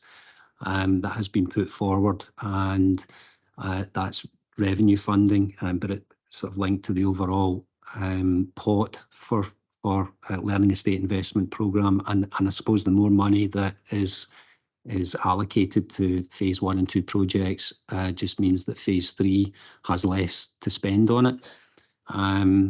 But we shall wait and see. We put in what we think is a very good bid, and we stand as good a chance, if not better, than others of support on that. But we'll just need to see how that one develops. Thanks, Simon. Councillor Maben. Thank you, Chair. AMIC is the Ayrshire Manufacturing Investment Corridor. We're now on to another site at Moorfield. Can you tell us about the cost of that? And will that provide a revenue coming back in? Are we leasing this site out to manufacturers or businesses? The first choice was Belfield, and that hasn't happened. I take it that's to do with the Belfield roundabout. We need substantial input for the Scottish Government to make big improvements to the Belfield roundabout and the E77. If you could clarify a wee bit about that, please. Yeah, thanks. Through you, Chair. Yes, that's correct. The original site for the Ayrshire Manufacturing Investment Corridor was close to the Belfield interchange, and it became clear through more detailed designs that would pose a significant problem in terms of the capacity of the Belfield interchange. So there has been agreement by Cabinet previously to move that site to Moorfield, and that's actually presented an opportunity. We're at that early stage of combining both these projects at Moorfield just now and looking at the procurement approach for that and engaging with consultants to assist with our own internal team in terms of delivering it. So in terms of the overall costs, we've looked at our high-level cost estimates at this stage, and from a capital point of view, it looks like we are on the affordability cap for what the budget is. It has required a reduction in the amount of area of units that we're proposing just now, again, just because costs are rising. The cost per square metre is higher than when the Ayrshire Growth Deal was first envisaged, but we believe we can still deliver the benefits of the Ayrshire Growth Deal bid, albeit with a slightly smaller footprint and hopefully within the same capital envelope. But it does provide future revenue opportunities in terms of with the Moorfield side of things, in terms of industrial units, being able to either sell plots or rent space, and similarly with the AMIC development, a range of different types of units linked to the food and drink industry that again could provide revenue savings moving forward. So hopefully that helps to answer the question. Excellent answer, thank you. Thanks, Councillor Maben. Any other questions or comments for Simon? Okay, Simon, thanks very much for taking us through that side of the report. Over to Amanda, who'll take us through people. Thanks, Amanda. Thanks, Chair. Morning, members. People pages start on page 112 with the statistics for absence being on page 113. This shows an increase over the year of the workdays lost of 2.49, which is obviously an impact, a negative impact. I would note for members that the introduction of the support and attendance at work policy was early in 2020, which does cause some difficulties for services and obviously the monitoring and the impact of the new policy due to the COVID pandemic. The policy was reviewed and agreed at Cabinet earlier this year, and within that it was agreed to roll out and embed further advice, toolkits, guidance and training in relation to the policy. There was also further a statistical analysis undertaken for the project led by my team. This was presented to CMT recently, which highlighted the context, which is a very complex position. So we've done a deep dive into age profile, COVID impact, society impact, given that 75% of our employees are also residents. We've compared with other local authorities, which is again a challenge within itself because other local authorities aren't set up in a similar vein. For example, we have the majority of our community care at home service in-house, and a lot of people have the majority out or all out. We've also looked at the type of work people are doing, etc. There was good discussion at CMT, and we agreed that we would go and do some further work on that, and then we'll present it to Cabinet following recess. So there'll be a deep dive report after recess. And page 114 shows the disciplinary activity, still showing 5 outcomes under consideration. 4 of these have now been cleared, and there was 6 dismissals noted over the year. 4 of these individual employees did not appeal this decision. There was 1 whistleblowing over the year, and I can confirm that that was addressed and discussed with the employee, with an action plan being put in place and everybody satisfied for that to be closed off. On page 115, you'll note the headcount figures show an increase of 187 over the year. Also on the same page, the FTE figures show an increase of 22.66, which is not comparable. This is due to a significant number of the headcount being part-time, i.e. community care officers, and a number of employees reducing their hours over the year. The recruitment is detailed on page 116. I would also note for members that hard to fill posts continue to be within the care sector, and particularly social workers and community care officers. Working with the partnership, we continue to have fortnightly localised recruitment events for our community care officers, and the partnership have also developed a Grow Your Own social work programme. Within other sectors, hard to fill posts include ARA for technical posts, finance and ICT, senior accountants. So we continue to work the business partners closely with the services through heads of services and senior managers, looking at a range of approaches, which include Grow Your Own with graduates, modern apprentices and interns, and other ways to attract. I would note that this isn't unique to East Ayrshire Council, that all local authorities are having the same difficulties. The payroll activity is detailed in page 116, and I would just note there the number of pays processed is 94,047, and the car leases have increased from 99 at the same time last year to 341. Communication key points are in page 117, including laying out the significant work to update the website and supporting the cost of living campaign and continued media inquiries and press releases. Our OD key points are in page 117, and I'm happy to stop there and take any questions, Chair. Okay, thanks very much, Amanda.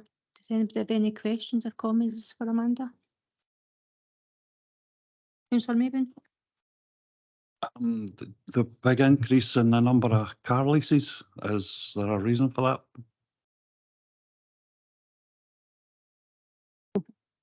The 2 years ago, we moved to a different provider, and it's really mainly up to the promoting of it, and there is a very good deal. It's basically it's a lease, and all you do is add fuel. So the price that you pay off your pay covers everything. It covers your insurance, it covers all your services and everything else. And people have found it to be cost effective compared to that in some other garages. So it's just very attractive and lots more of our employees are taking advantage of it. Absolutely. And the positive is a lot of them taking advantage for the electric vehicles as well. I understand. Thank you. Can I come back with another question? Thank you, Chair.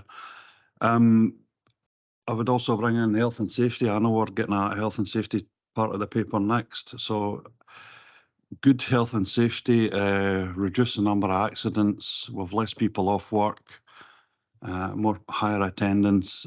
So are you working hand in hand with your health and safety people to try and reduce the number of accidents, number of people off work? Are you working hand in hand with the trade unions? The trade unions will provide health and safety training, the likes of fire warden training, health and safety reps. There's lots of training there. We could get our people trained up for free, provided by the trade unions. Are we taking advantage of that opportunity? Are the trade unions on board with it? I'll leave that open to, I don't know if it's a training issue or if it's bringing in health and safety too. Thank you.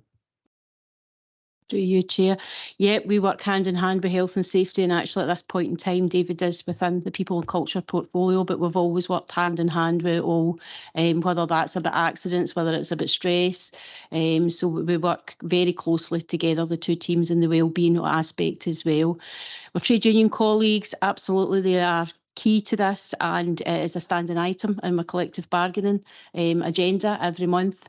And we talk, and the statistics and that we're talking about, we go through them every month with them.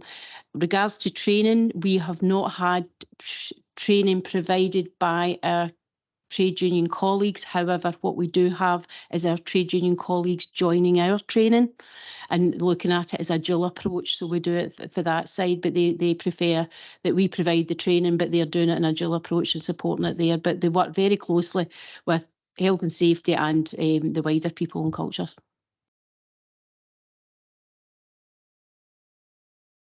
Yeah, through you, Chair, for Councillor Maben, just to expand on what Amanda said.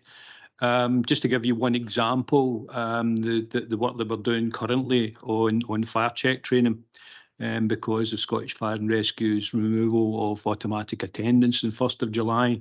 We spoke specifically to both collective bargaining groups on that, and what we've had is our trade union colleagues specifically joining that training. So they might not actually be nominated, but we've asked them specifically to join the training so that they're aware of what the training entails, and they can then report that back to their membership, so they're totally included in that. And also we have the Chief Executive's Health and Safety Strategy Group once every quarter, which is trade union representation on it, and all matters health and safety related are discussed in that forum, Chair. Thanks, David. That's helpful. Want to come back in, Councillor Maben? Thank you, Chair, and thank you both for excellent answers. This Health and Safety Committee, are elected members on this Health and Safety Committee, or could they be included at some point in the future?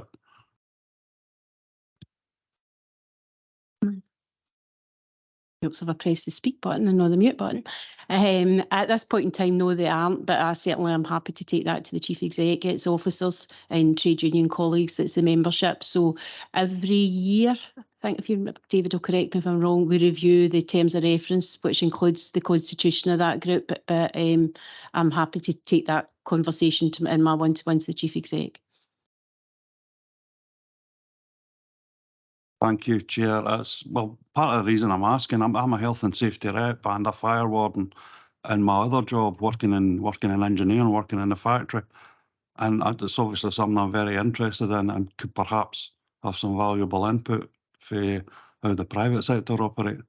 The likes of, I don't know if our health and safety man could bring forward a future paper, how many health and safety reps we have with our trade unions that are recognised by the council, and how do they operate? Which committees are they on? How are they progressing health and safety issues and your acting trackers and stuff like that?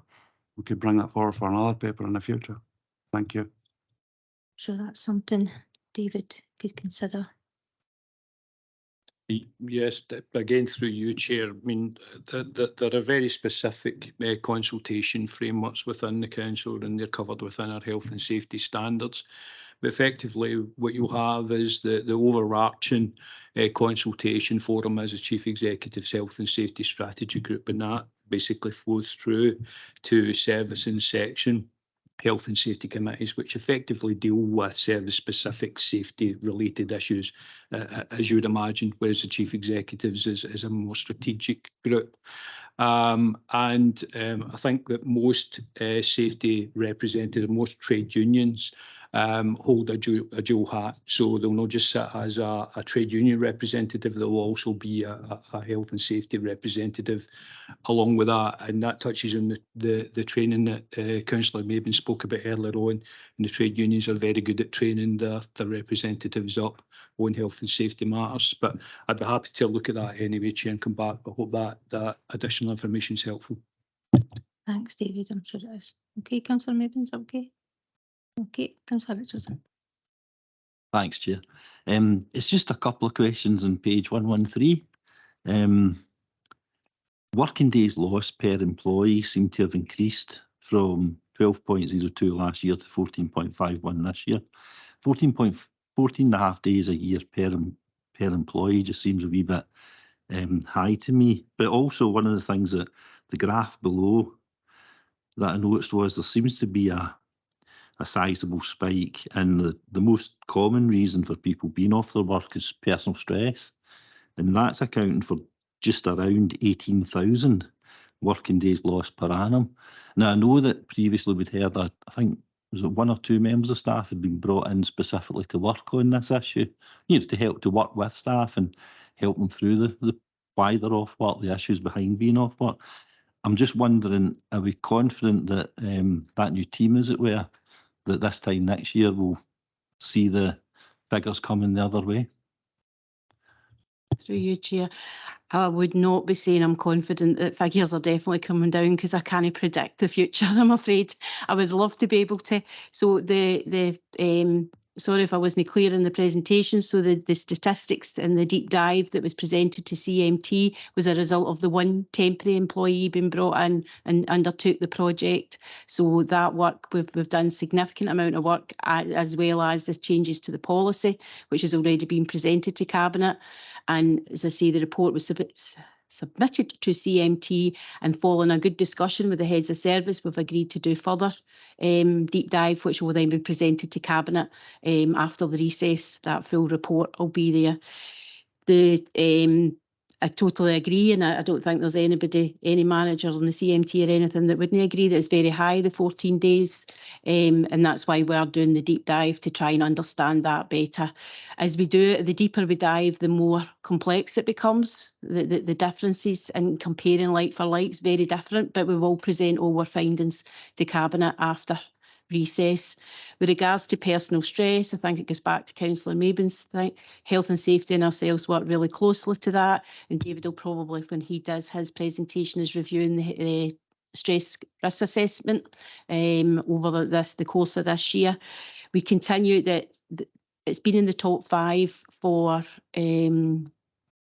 as long as I can remember, the personal stress, and we do continue to strive. We've got a significant amount of interventions within that, but we never seem to be able to make a big impact, and a lot of that's about society. So if it's personal stress, it can be anything from, it can mask itself for bereavement, it can mask itself from family members being ill, it's a wide range. So that's why, again, the report, we're looking at societal things as well. So hopefully, I know I'm not really answering, but when the report comes back to Cabinet, then folk will see that and a fuller picture.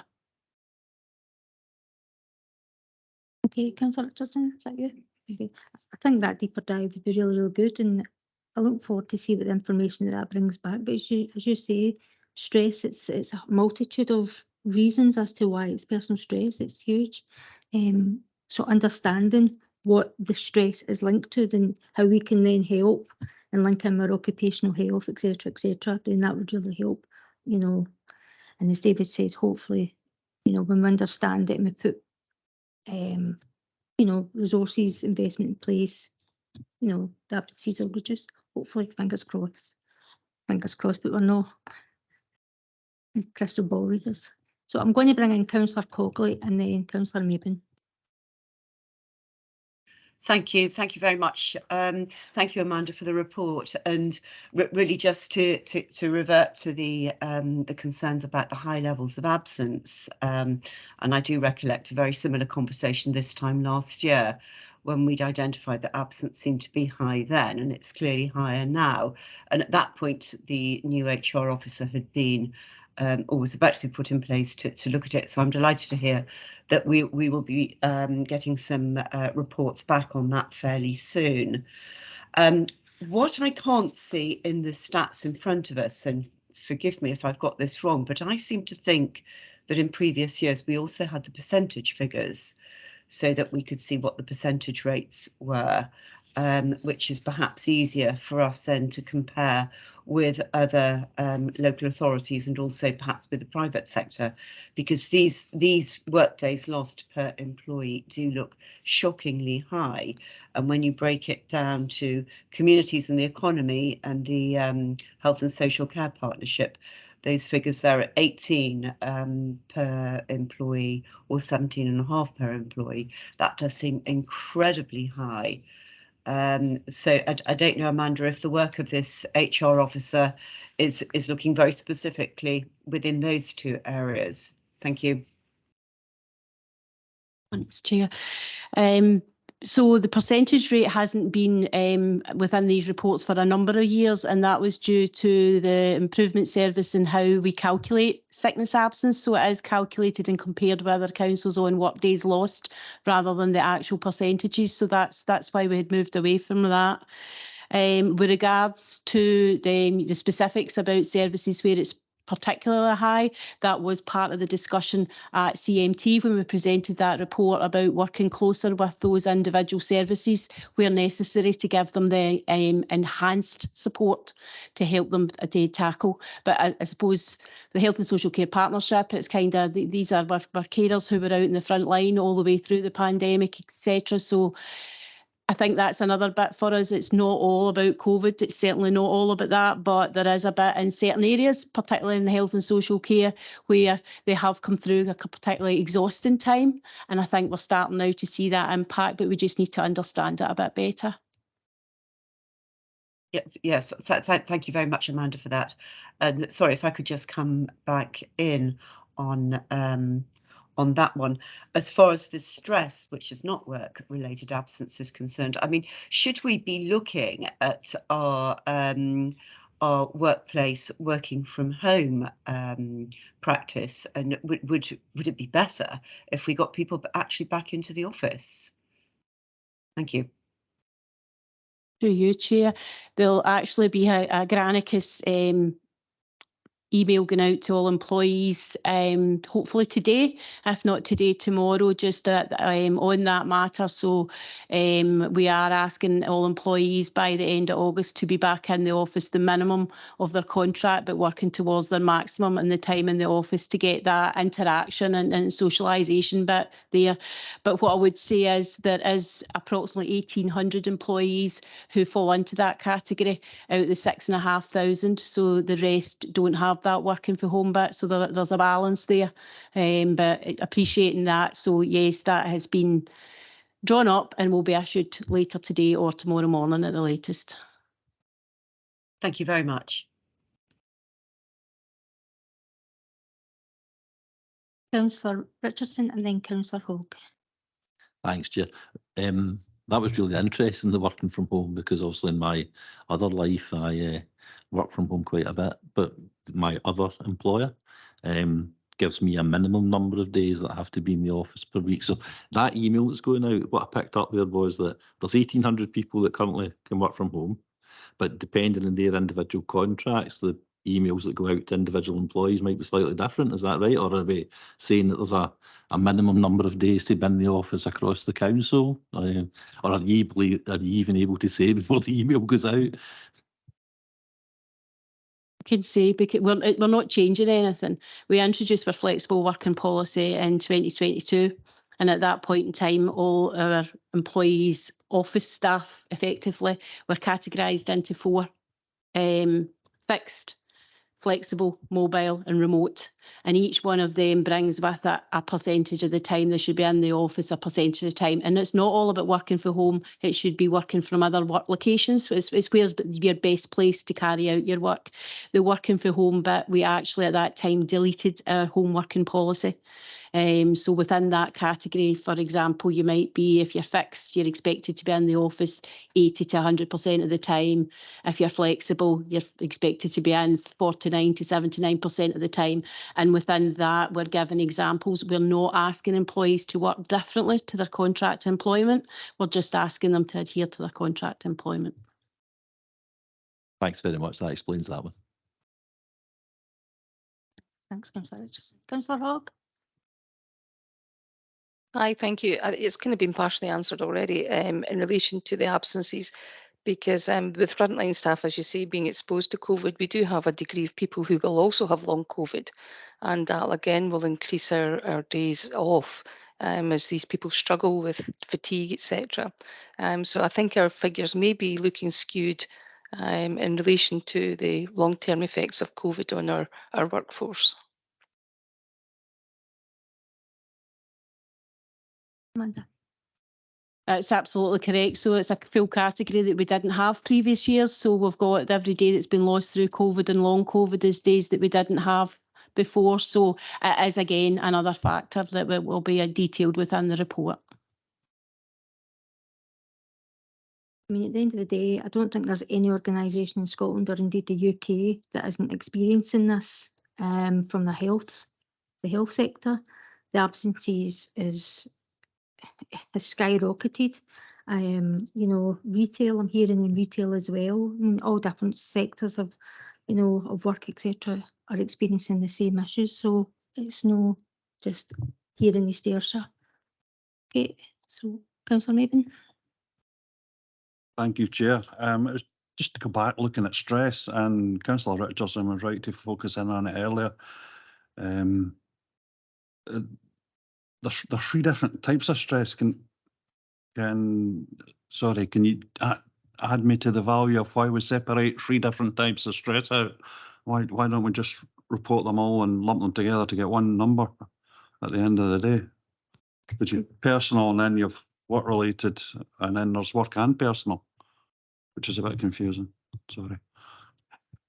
So it's important that we understand the reason that people are off right down to the actual individuals. And just to put into context, we do sit, so I sit with the Chief Exec on a quarterly basis, but my managers sit with Craig MacArthur and Katie at the time on a 4-weekly basis, and go through the stress cases on a 1-by-1 employee basis.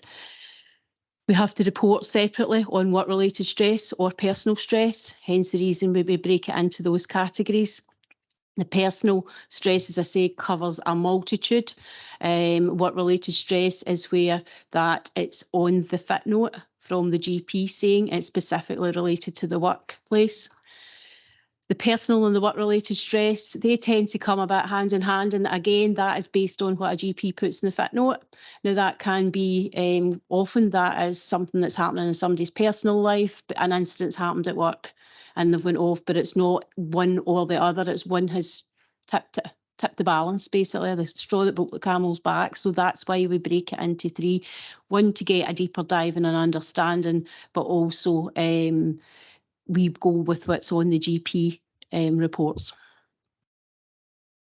Thank you. Excellent answer. I understand it a bit better now.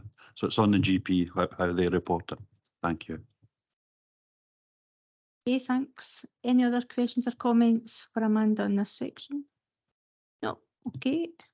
Then we'll move on to health and safety. And over to you, David. Yeah, thanks, Chair, and again, good morning, members. The report in front of you is the annual health and safety performance report. And if I could just begin by drawing attention, the members, to the top of page 119. We noted that the number of non-reportable incidents that we received over the year has increased slightly by 26 when compared to last year. And the number of incidents to HSE has decreased slightly by 9. Now, the main reason for that decrease to the reports to HSE is basically down to occupational disease reports we've received for COVID infections, which have halved over the year. So that's the reason for that decrease. Further down the page, it was noted that incidents under the category of violence and aggression accounts for 63%, so the reports we've received. And I'm slightly disappointed to note that it's much the same as it was last year. It was 63% of reports last year as well. So there's no change in that. Just to give members a bit of context in that, and how violence and aggression figures derive our incident reporting figures. The closest we have to that is slips, trips and falls, which is 199 incidents. So that gives members a context there. It's an incredibly challenging area, violence and aggression. It doesn't just affect East Ayrshire Council, it affects all councils, it affects all public services. We have similar issues in police and fire and other colleagues as well. What I can reassure members, Chair, is that we continue to work with our trade unions through the Chief Executive Strategy Group primarily, but also chair a specific education focus group with trade union colleagues and colleagues from education, where we take the opportunity to look at the control measures that we have in place and also look at what else we can do to reduce those figures as far as we practically can. Also note the Scottish Government have recently announced that they'll be holding a summit on violence aggression within educational services soon, so I'll be able and watch that with interest and see what comes out of that. They held a similar summit back in 2003, but that was focused on NHS, so it's good to actually see that this one will be focused mainly on education. Just moving on, Chair, well, it's not specifically covered in the report. I think I need to bring to members' attention, obviously, the change in how fire and service will come out to fire alarm activations from 1st of July 2023. As members would hope and expect, we've been working incredibly hard to try and facilitate that change and make sure that we can transition as safely as possible. What the change will basically mean is two things. First, I've already mentioned, that is the fire service will not automatically come out when the fire alarm's activated, as I've done before. They will do a thing called a call challenge. So they will ask the person who's called them if they have seen signs of fire, and only when that's confirmed would they come out. And the second, and this is a bit that we're working on, is that we'll need to train designated staff to check for signs of fire, but do that safely. And that's the work that we're undertaking just now, specifically in schools, bearing in mind that holidays are coming up shortly, and thereafter throughout the rest of our buildings. So to support that, Chair, we're also producing a Q&A document, a frequently asked questions document. We've created an e-learning training package as well, and we've updated our fire safety standard, and all of these things will be getting released later on today, if not tomorrow. Final point in this, Chair, is I don't think it's ever been more important for people to sign in and out of fire registers. It's important the staff know where people are at any given time within the building so that they can be properly accounted for. And what that will stop is our staff who are trained having to go looking for people in the building because they'll be specifically trained not to do that. So I just want to raise that importance, Chair, if I can, during this meeting. The final thing I want to say, Chair, is last week we took delivery of our bereavement Z-card supports. Fantastic wee resource. There's some sitting out in reception. I don't know whether members have actually seen them, but we've also been sharing those with Police Scotland, our bereavement services. Human resource officers have got them as well, and also shared them with our registrar services and local undertakers. And we're going to formally launch these and do promotions around these along with Police Scotland in July.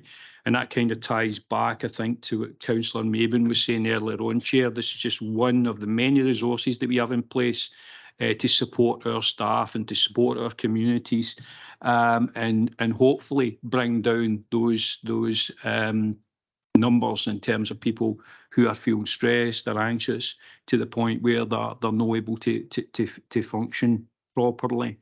In terms of the actual stress standard that Amanda spoke earlier about, Chair, very, very briefly, yes, we are doing some work on that. We've had to kind of hold that just now because of what's happening with fire and the precedence that's taken. But I want to take a completely different tack in this, and I think councillors have spoken about it this morning, Chair, that stress doesn't just stop with work and start with work. people don't just leave their stressors at the front door or leave them at the door of their workplace. They're always interlinked. So our new stress standard is going to look at the interaction of stressors, not just work-related stressors, but personal stressors as well. I've had initial discussions with HSE because that's a slight change in what they've had up to this point, and we've also been consulting with our trade unions in that, and they're very supportive of our direction of travel. So once that's done, I'd be happy to bring something further back to elected members at that point, Chair. That concludes my report, and I'd be happy to take any questions. Thanks, David. That was really interesting about these cards. You're absolutely right. Stress doesn't stop at the door when you're leaving or coming in. So it's really important that we support our employees and our communities, etc. It was good that you raised about the unwanted fire alarms and the new way in which the fire service will be responding to these. And that cuts down their incidences where they have to deploy their appliances to false alarms, basically. So that's good. So in your rollout of that across all of our establishments, where are we? I know you've said that you're training people there, but the 1st of July is when the fire service will begin this new way of working for them. Will we be up and ready? Will we be ready to go for that date? I wouldn't say we'll be completely there, Chair, because the timescales we've been working to have been incredibly tight. And to give you a context in this, we've got 145 buildings roughly that we're working to. And I've got a team of a handful of advisors, so I'm out training myself. So what we're concentrating on is school clusters. So we will have all the school clusters done by the end of this month. The problem we have with that is not all schools can release staff to attend. So we'll have to do further mop-ups as we go along.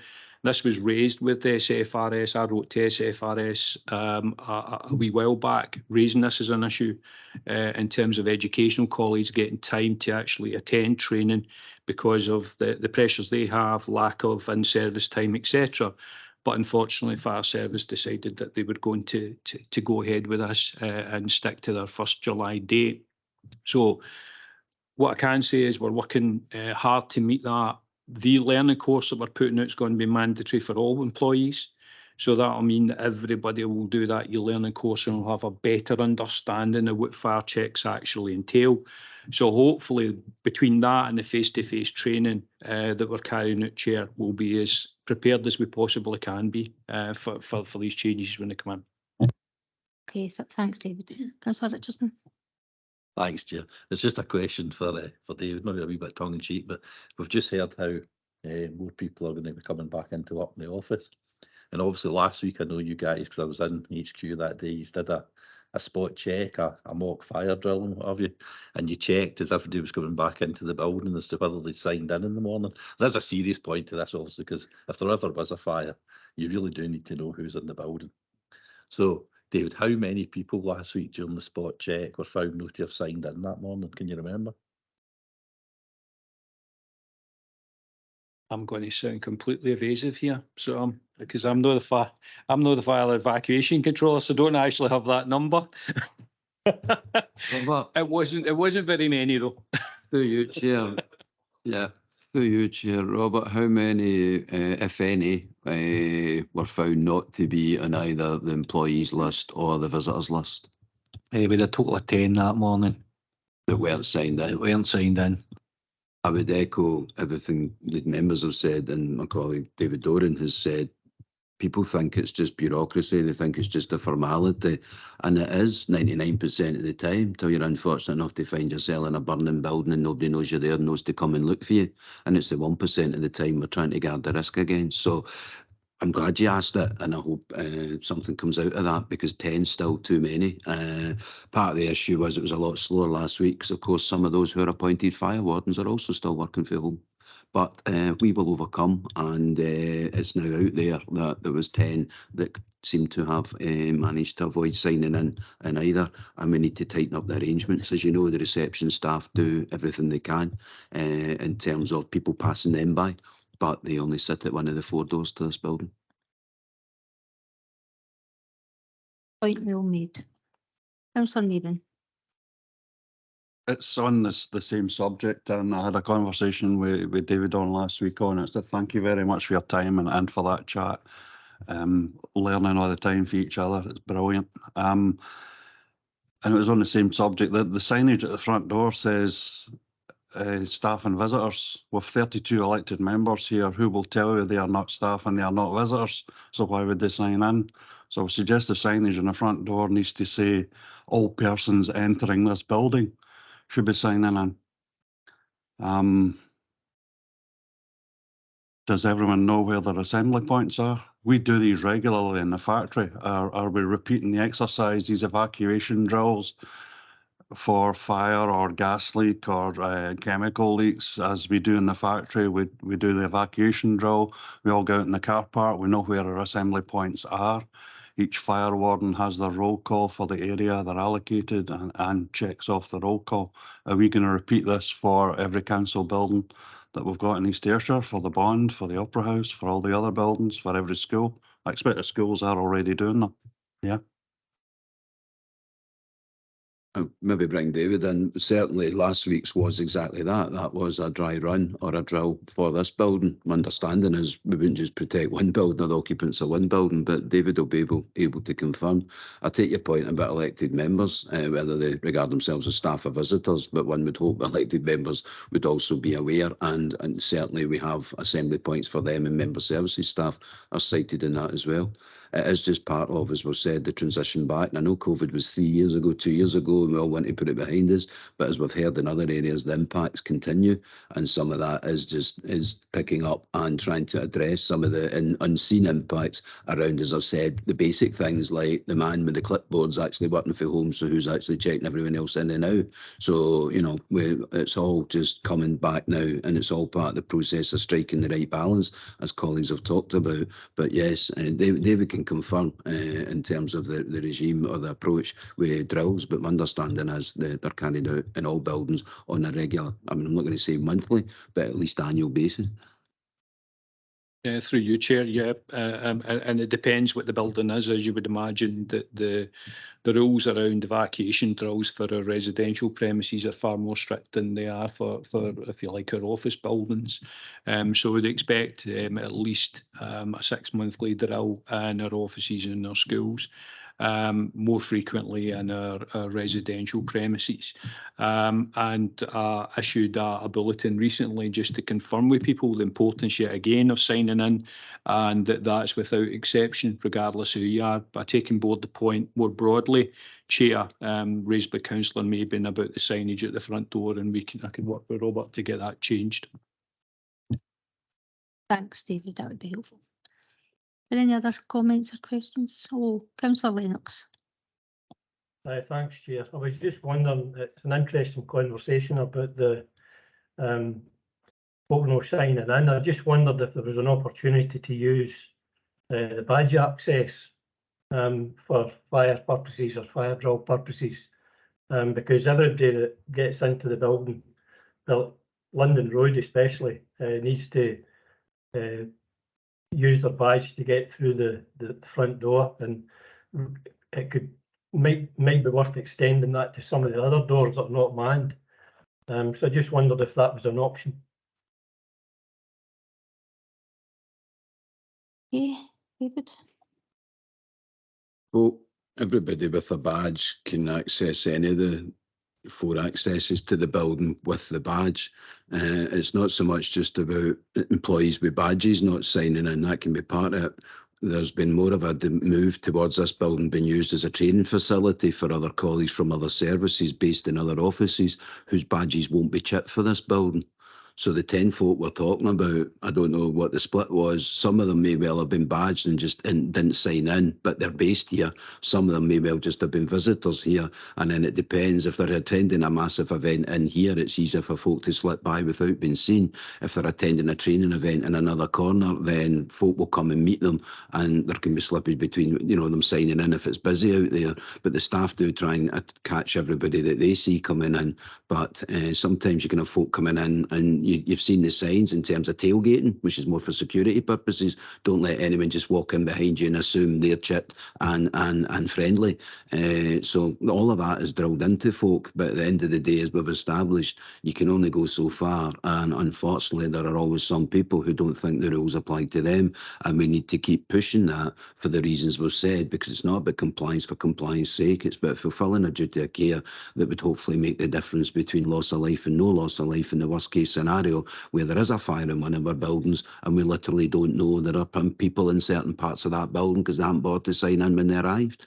There's a bit, no, I wouldn't even say that, but I will finish that sentence. But it is an important point, and we do continue to push it. It's not about the chipping, it's about practice, and it's about behaviours, and it's about folk actually realising that the signs apply to them. Councillor Richardson. Thanks, Chair. And just to come back to Councillor Lennox's point, and Willie's got an IT background, so he'll probably know this, and it would probably require money to be spent that maybe the council doesn't have the now. But in my other life, working for a private company, Willie's absolutely right. When you swipe in the morning, there's a computer system in the background, knows when you've swiped in, it knows when you've swiped out. So it's basically calculating whether you're working your allotted time that day. I also mentioned that my other employer wants you in the office a minimum number of days. So if you haven't swiped in and swiped out in that minimum number of days, you'll get a wee email telling you that you didn't meet your required days in the office last week, and that next week you'll have to make that up, etc. So these type of computer systems do exist, but listen, I'm talking about a huge insurance organisation that can spend money in these type of systems. So I wouldn't be instigating, or I wouldn't be asking David or the council to be splashing out on that just now. I think the wee folder of paper where you sign in at 8:30 and you sign it at 5:30, I think that does the job just now, to be honest. Okay, thanks, Councillor Richardson. Are there any other points or comments for David? No. Okay, and we'll move on to the cost of living, and that's over to you, Joe.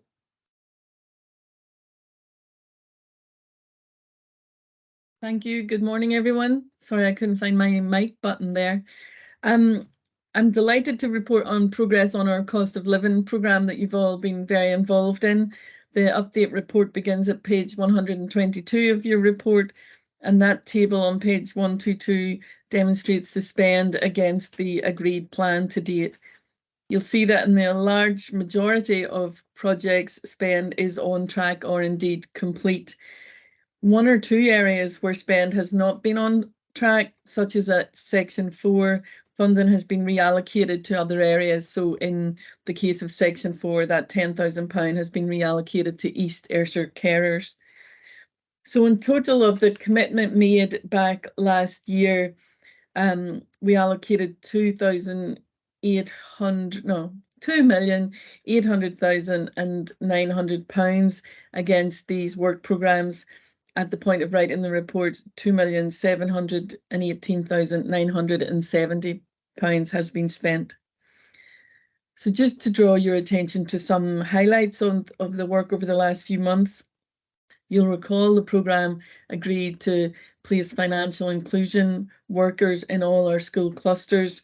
This programme has now been fully rolled out, and we have officers in every one of the 7 school clusters, and in fact we're in the process of putting a second worker into the Robert Burns Academy. At the time of writing, that team have worked with 289 families and generated financial gains for those families to the tune of £637,000. The Citizens Advice Helpline is now operational and continues to take calls on a range of subjects. Lemonade have fully utilised their award of £100,000 in supporting people with fuel debt and in providing low energy cooking equipment. A total of 73 community grants have been allocated to various communities and organisations across East Ayrshire, totalling almost £300,000. This money's been used to support with fuel, food provision and other supplies. Increased numbers of people are taking up the suicide prevention training provided, and we're now on track to see 600 people trained by the end of this year. That's almost doubled our previous target. In addition, additional staff posts have been created in the community mental health team and the addictions team to offer additional support. And we've commissioned a third sector organisation to offer expanded counselling support in East Ayrshire. In terms of energy, the EcoFlex system is now operational through the Energy Agency and applications are being processed. In terms of food, which has been a huge topic and a huge area of work, at the time of writing, 4,963 ready meals had been prepared and distributed across East Ayrshire. There's been a wide range of food programmes, food education programmes going on. No doubt some of you have been along. So these have involved a wide variety of groups and communities, and also take the opportunity to offer low energy cooking equipment to families if that need's identified. In terms of support for businesses, 23 businesses are now in the energy voucher scheme, and a further 20 businesses are in discussions and access and support about joining the scheme. In addition, 45 businesses have been supported by community wealth building grants. Our communication campaign continues, and at the end of the report, we illustrate the usage of the communication campaign on social media. Whilst views of the initial landing page have reduced, those seeking advice on money and food support continue to be quite high. That's all I was going to say in terms of introducing the report, but I'm happy to take any questions. Thank you. Thanks for your report, Jo. That's really good. It's good to see that a lot of the initiatives that the money's been spent as we wanted it to be spent. Good to see that 10,000 has been reallocated to East Ayrshire carers from the social inclusion project. Just on section 12, regarding the slow cookers that we have remaining, if we've got 80 slow cookers remaining, would it be possible or feasible even that these can be distributed to our food larders and food banks? Because our volunteers who work there will have, strike up good relationships with people, and they will know who may need these appliances to help with the cost of cooking, etc. So is it possible to deliver some of these, not all of them, not asking for all of them, but for some of them to be delivered to these establishments? And also just on the Eco4 Flex, I'm a wee bit disappointed that there's only been 2 applications to date. And I'm just wondering what more we can do to promote that, because that would be a huge vital saving for people who just can't afford to, install good heating systems in their homes. Thank you, Chair. So in response to your first point, yeah, it's a very valid point. What we found is the slow cookers have been the least requested piece of equipment that we've been offering. The air fryers, sets of saucepans and microwaves have been much more in demand. So what we will do in response to your inquiry is promote again with the food larders that the slow cookers are available. The food larders, as well as social work and financial inclusion and all our other teams, have the opportunity to support anybody to make an application for pieces of equipment, but we can re-promote that to ensure people take up that opportunity. With regard to your question about the EcoFlex opportunity, I could get a further update on that as the report was written a few weeks ago. But other than that, I probably need to go to a colleague to get more information in terms of why perhaps we're not seeing the numbers going through that we would like, but I'm happy to do that, Chair. Thanks. Thanks, Jo. I appreciate that. That would be helpful. Does anybody have any comments? Oh, there's Councillor Cogley. Yes, hi Joe, thank you very much for the report, and really just want to say well done with these initiatives, and particularly references 1 and 2, the financial inclusion projects within the schools, which have been absolutely outstanding. And just a question regarding the early years financial inclusion. I can see the funding allocation of 75,000 and the spend to date.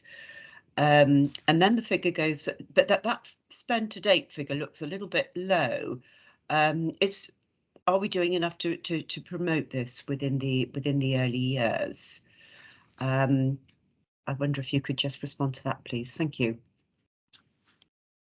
Thank you, Councillor. Yeah, I agree that spend to date figure looks a little low.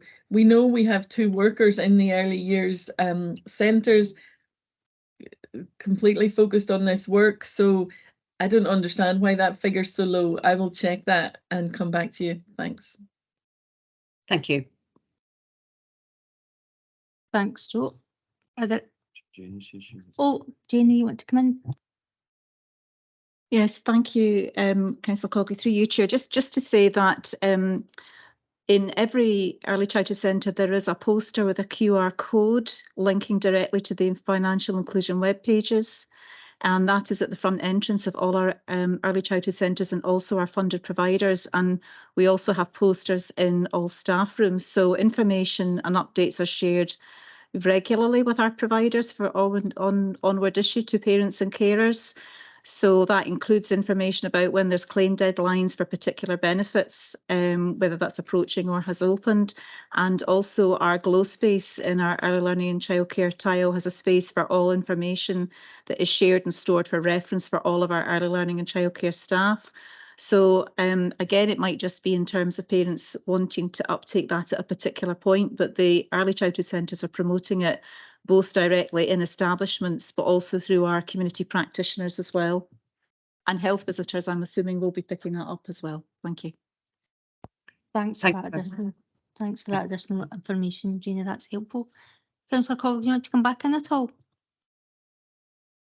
Are there any other comments on this cost of living section? No. Okay. So then back over to you, Julie, for complaints. Thanks, Chair.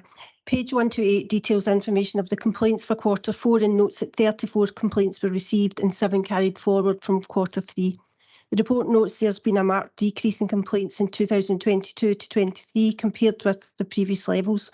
Of those complaints received, 30 were closed in full, with 17 dealt with at stage 1 and 7 at stage 2. 6 complaints were escalated, with 80% of those stage 1 complaints responded to within the required timescale.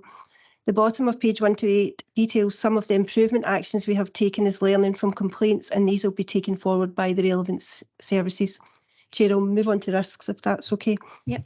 Risks have been reviewed and updated by the council management team, and as I mentioned earlier, there's one new risk added at 2B in respect to the Ayrshire growth deal, which is amber. There are no other new risks, and none of the other risks have changed status. Chair, that concludes the report, and the recommendations for members today is on page 82, and I ask that you note the contents of the report, and I'm happy to take any further questions. Thanks very much, Julie. Does anybody have any questions or comments on those 2 sections? Nope. So we'll just agree the recommendation. Thank you very much. Now we'll head on to the next item, which is the outcome of the Governance and Scrutiny Committee annual self-assessment, and that's over to you, David. Thanks, Chair. As members are aware, we're now required to carry out an annual self-assessment in terms of the functioning and activity of the committee, not so much the content, but the firmament within which it operates, the support and training to members, the terms of reference, the matters we look at, and of course, by reference, the matters we don't look at and perhaps should. I'll come back to that. So we carried it out. The first time was 2021, 2022, and then this was the third one in the current year. Obviously, the driver for this is SIPFA's best practice and all their guidance around about this, and it has been a useful tool, I think, to occasionally pause, move away from the agenda and actually reflect on how the committee itself operates and what we can do to improve the support and the functioning of the committee. So in terms of this report, what we set out is that background, the previous, the basis on the assessment, and then from para 10 onwards, we make reference to the outcome. This year we did issue what is the SITFA document, and I appreciate it's not to everyone's cup of tea. There are bits of it that are hard to actually interpret or open to more than one interpretation, but in general terms, that is the checklist that everyone's using, and there's no point in reinventing the wheel. So we'd issued it in advance just to invite members to think about things and by all means return the scores. And then we approached it again with the members present on the 12th of May for the self-assessment. And what we've set out there is a kind of distilled consensus form which reflects the discussion and can be checked against the note of the discussion at Appendix 1 that occurred on the 12th, which is broadly summarised in paragraph 11, that members were generally satisfied with the effectiveness of the committee in undertaking its role and discharging its function within the Council's decision-making arrangements in almost all respects, but notwithstanding there were a small number of matters were raised relative to which actions were agreed for improvement, and we set these out in Appendix 2. You then have at page 141 the note of the self-assessment exercise in Appendix 1 from the 12th of May. We were all there, or those who were there will be able to satisfy themselves, and I believe we've captured the discussion. I wouldn't propose to re-rehearse all of that. It wasn't that long ago, but if there's any queries or questions, happy to take them. We've also annexed to Appendix 1 that distilled or consensus version of the assessment for reference and record purposes for the committee in the future, because the starting point when you do it next year is always going to be, what did we do last year, what did we say last year? So that's there for the record. And again, hopefully members agree that that reflects the discussion and the contribution and the views of members, because it's the members' self-assessment, not officers. We simply support the process. We've highlighted in that form where the actions, the need for certain actions were identified in red, which always makes it look a bit more alarming. And we have then also given you at page 152, that is for reference purposes. That's last year's action plan from the second self-assessment. Some of those were actions, some weren't. And you can see that the two, I think, that weren't, have distilled themselves into the action plan for 23, which is then the focus at page 154.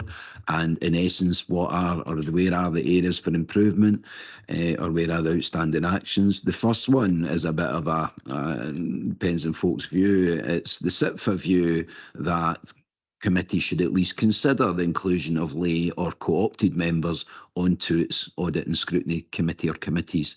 That's something that they've been putting forward in recent years, last couple of years, as their view of good practice. Some councils have gone out there. It's an unpaid role, so they go out and they advertise for lay members to come on with a business, commercial, financial, audit or accounting background, and you know, you're looking for volunteers that are prepared to give up their time and come on and do that without remuneration. So we've looked at that the last 2 years. The view of our committee has been it's not an essential step. It's not something that reflects what's perceived to be a massive gap in our own arrangements.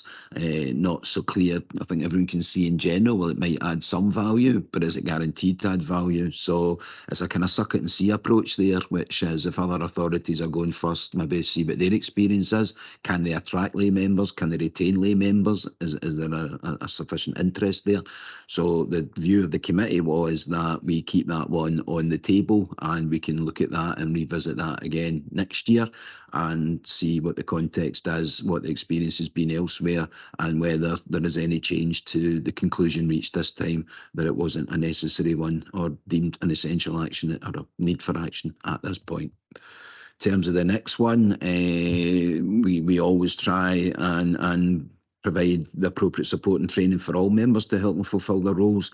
There's always more can be done. I think the feeling was there's a focus on, particularly at GNS, for at the induction for members coming in at the beginning of a 5-year term, but there's maybe a bit more that could be done in terms of ongoing support and ongoing identification of the need for support. So the outcome from that is a workshop's now been arranged. Kathleen moves out the traps quick, and a workshop's arranged for the 1st of August for GNS members. It won't be a public meeting. It won't be a formal meeting of the committee, but a private kind of informal discussion with members just to redraw the baseline on the current training programme with specific reference to governance and scrutiny function, identify any gaps in terms of the current provision, any new areas for inclusion, and thereafter to reflect that in the ongoing members development programme. And that's a kind of one-off at the workshop, but we'll also look at and ask members' views on how we can keep that as an ongoing process throughout the 5-year term, and the best way to make that work so that we are regularly asking the question of, our training needs being met, are members comfortable with what we are asking you to do, which is only fair, I suppose. In terms of the next one, top of page 155, that is an issue that's will be dealt with. It was simply a formal one around the terms of reference, and although you often receive reports around counter fraud and corruption, it wasn't formally included in the terms of reference, but we'll pick that up in the next review of the scheme of delegation, and that one therefore will be actioned. The second one on page 155 was in the this was just picking up a function of the committee that has been applied in the past with good effect, and it was on the point of the question around, does the committee just focus on the reports that are stuck in front of it by its officers, or does the committee actually direct where the spotlight of scrutiny, as we like to refer to it, because we're up ourselves, but the spotlight of scrutiny should be shown and allow members to actually direct that, and invite consideration of whether or not there shouldn't be a look at other operational areas that maybe don't arise in the normal suite of reports that are presented over the year. So the approach we took in the past was, again, just to have members in, call it a workshop, but to have an open discussion with members as to where you might want to go. And that can take different forms. It can be visits to establishments as a start. So it can be visits, it can be meeting with staff groups, it can be receiving particular presentations on how we deal with certain areas with a view to looking to then to identify room for improvement in current arrangements. It can be whatever within the law and within the scheme of deals, whatever the members of the committee wish it to be, because that's how it works. So that action is to set up the next workshop to have an open conversation with the members of the committee as to where you might want to look at these, what other topics you might want to consider and by what means. And there has been a fair level of activity in the past, as I say, of members. It's not just visiting to get out, but visiting establishments to see how they're actually run, because you can't beat the dipping your toe into the reality of it rather than just the written word being stuck in reports in front of you. So that's always been recognised, and the bottom line is we'll facilitate that workshop to allow members to have a conversation and reach agreement as a committee what a programme of other topics might look like. The priority of those, the order of those and the programming of those would all be up for discussion at that time. And it's not brand new, we've done it before, but I think between COVID, if we're still mentioning COVID, and the fact we've been settling in a new committee for the first year since the election last year,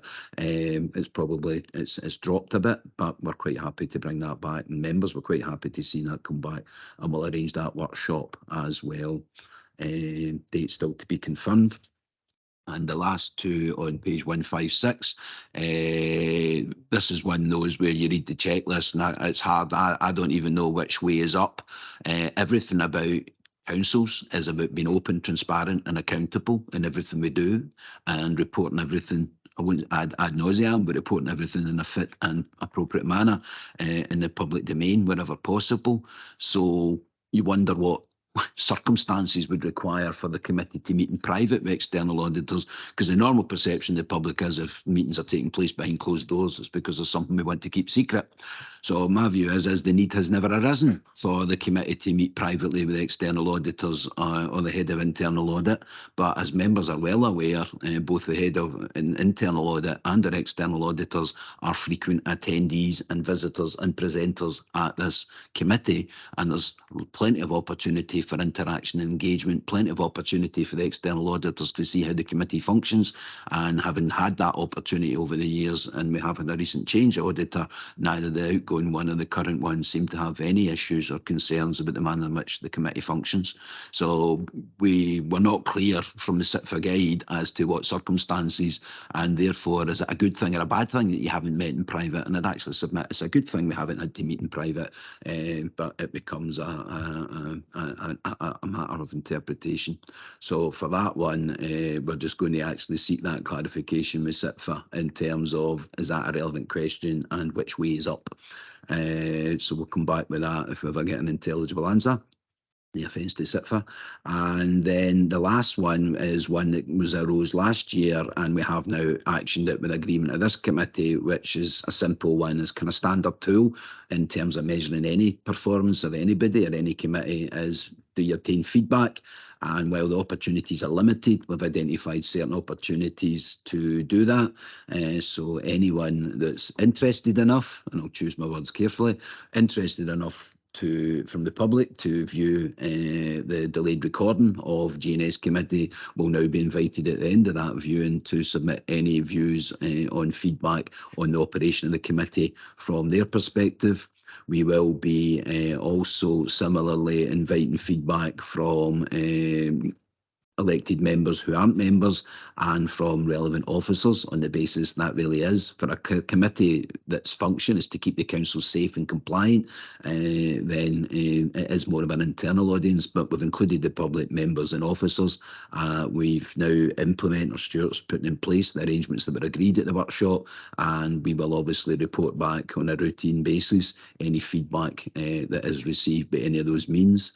I'm not sure what levels we'll get, but you can only throw the net out there and hope that you catch something. So we will do it, and we can build our future practice on that experience. So those are the actions coming out of the workshop. I think, and back to the note, I would hope and submit that they certainly reflect the discussion, that we haven't missed anything, that we've captured the areas where the committee itself thought we can do a bit better. And we will, as I say in the paper, bring a report back to G&S early 24 with an update on any of the actions and the answer from SITFA on the private meeting question, no doubt, and setting out any proposed arrangements for next year's self-assessment in concurrence with the chair at that time. Thank you. So the recommendations, sorry, Chair, just to finish back at the front, and are basically asking members to note the outcome, note last year's plan as updated, agree the process be continued going forward, agree to receive a further report from myself in early 24, setting out the arrangements for next year, and otherwise to note the content of the report. Thanks, Chair. Thanks very much, David. I found the self-assessment session really useful. I think it showed that we were all sort of coming at things from the same direction, which was good. I think it was agreeable in the areas that we thought that we could make improvements in, and that was good. And it was good to have feedback from officers stating that as a new governance and scrutiny committee with 10 new members, that we're doing good, and that everybody's input is really valuing the debate and the discussions and the scrutiny that we're having at our committee meetings. So that was positive. So I don't know if anybody else that was at the meeting has anything to say. Councillor Canning. Well, thanks, Lynn. Just I suppose an observation. I mean, I think it's obviously half of us, I think, are end of our first year as a member, and I think it was a good time to kind of reflect. And I think just indulge me for two minutes. When I look at the council, I often repeat the story that I couldn't not understand, but when I drove down the road, because I lived abroad for many years, and I drove down the road and saw the UK's Best Council 2016 East Ayrshire, and I used to kind of, it wasn't strange, but I just used to wonder how that was achieved. I'm now in that council 6-7 years later, and I know exactly how that happened, because I spent my working life has been around governance. You know, I worked abroad for 20 years. I've worked 17 of those years at a very large financial institution, where my role as part of a team was to look at the governance and organisation. That's ultimately the most important thing. So I'll keep it short. I think, and it's only my personal view, but it's based on 20 years of experience auditing and reviewing governance, that East Ayrshire Council's governance is as good as anything I've seen. If I was coming back after 20 years and trying to set up a council, and that's not, you know, that's been done by others, Dougie and all the officers that are present, then I would set it up exactly as it is now. You know, I think it's quite impressive, and that's really all I've got to say. I think the process we've just been through, self-assessment, is a really good process. It's had good outcomes. It's always, you know, when I say it's really good, it's as good as anything I've seen. I mean that sincerely. I don't, obviously continuous improvement is important, and that's what we will always continue to do. And then just one final sort of comment. I'm trying to be I've spent a lifetime as being an auditor, so I can be objective and be independent, and you know, I know where we are in the cycle, and I'm trying not to be politicise this at all, because that's the last thing I want to do. But I certainly wouldn't want to see anything changing in the council in the next year, because I would, you know, I think at the end of the day, and I mean this again more sincerely, I think the reason, but it's not just the governance of the council that I think, and I'll wrap up in a second, but it's not just the governance of the council I think it's really good. I think the way the members work together, I think, and I'm part of it, so I can't be completely objective, but I do think the way that the members across the 32 members work together really well. I think the leadership in Dougie is really good. I mean, that's stating the obvious, but I mean, I don't want to patronise Dougie, but I mean, it is, I mean, it is very good. And I think we all know that. I think the 32 members know that. So I'm just hoping to be part of another 12 months, the same as this 12 months, only a little bit better. So that was all I'd like to say. Thanks a lot. Cheers.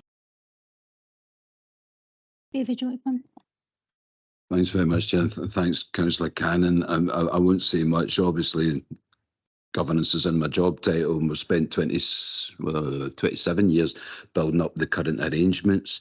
It's not down to anyone, it is down to members. Members can make it easier, members can make it hard, so can colleagues. It's also about having the right people in the right places, such as your Section 95 officer and your Chief Auditor. We've got two of the best, one in each in Scotland, and they help with a massive contribution to keeping us safe, in terms of certainly keeping the money safe and the stewardship of funds, but it goes a lot further than that.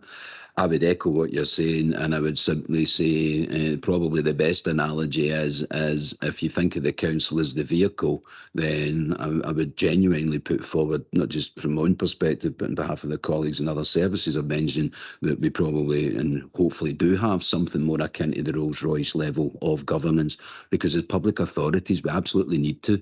To be absolutely honest, about 90% of it is what we're told we need to do, because we are a creature of statute and everything we do is governed by some form of legislation or another.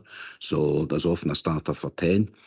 Even from that self-assessment, as you saw, we have to, we will look outside, we will adhere to the Bibles, if you like, from the likes of SITFA, we will adopt best practice. It's not all about reinventing the wheel. But I go back to the vehicle analogy.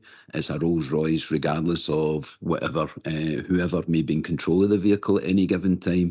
And I always like to think that good governance is politically neutral.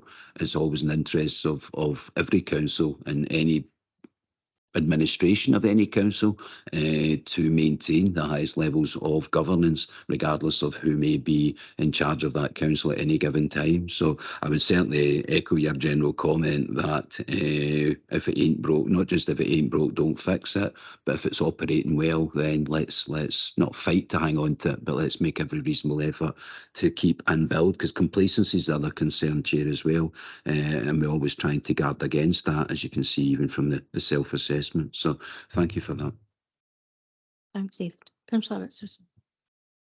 I'd just like to echo what David and Councillor Canning have just said. David mentioned something in the last wee bit there about, government being both at local and at national and at UK level, open and transparent, and those two words are brilliant. I think that's good government as open government, and it's all about government on behalf of the people, for the people, isn't it? So the fact that we are now opening it up to members of the public who can, probably really interested members of the public who want to sit through 2 hours of governance and scrutiny on YouTube. But now that the public have the ability to actually make comments and let the council, elected members, officers know of what they think of these proceedings, I think, to be honest, we can self-assess ourselves, but we're here to serve the public, and giving the public the ability to comment on what these proceedings are doing and how it's going on. Brilliant. I can't wait to see what those comments are. I think that's excellent. The fact we've opened up to public comment. Hopefully we get a few bits of feedback coming in. Thanks, Councillor Richardson. Councillor Canning, is that legacy? You want to come back in? Back in very briefly, if it's okay. No, there was two very important things I think that and I say this most sincerely, but I think David has helped us immensely as a governance and scrutiny committee, because I do think genuinely, I think the governance and scrutiny committee is the hardest committee to be on, because of the mindset that you have to have, because you have to be apolitical when you're on the governance and scrutiny committee. And I think we have, as a group, we have ably demonstrated that this year in a number of things. In the call-in, for example, where we came to a compromise, I think we all were able to put aside our politics for just even for one key moment in the last year. And that's, it's David that led that and reminds us time and again, and did just a moment ago, about being apolitical in the governance and scrutiny committee. And that's a challenge. It's a real challenge. But I think as close to, I'm not, and David's comments about complacency are critically important here. We're not the best council in the world. We're not the best anything, but we're very good.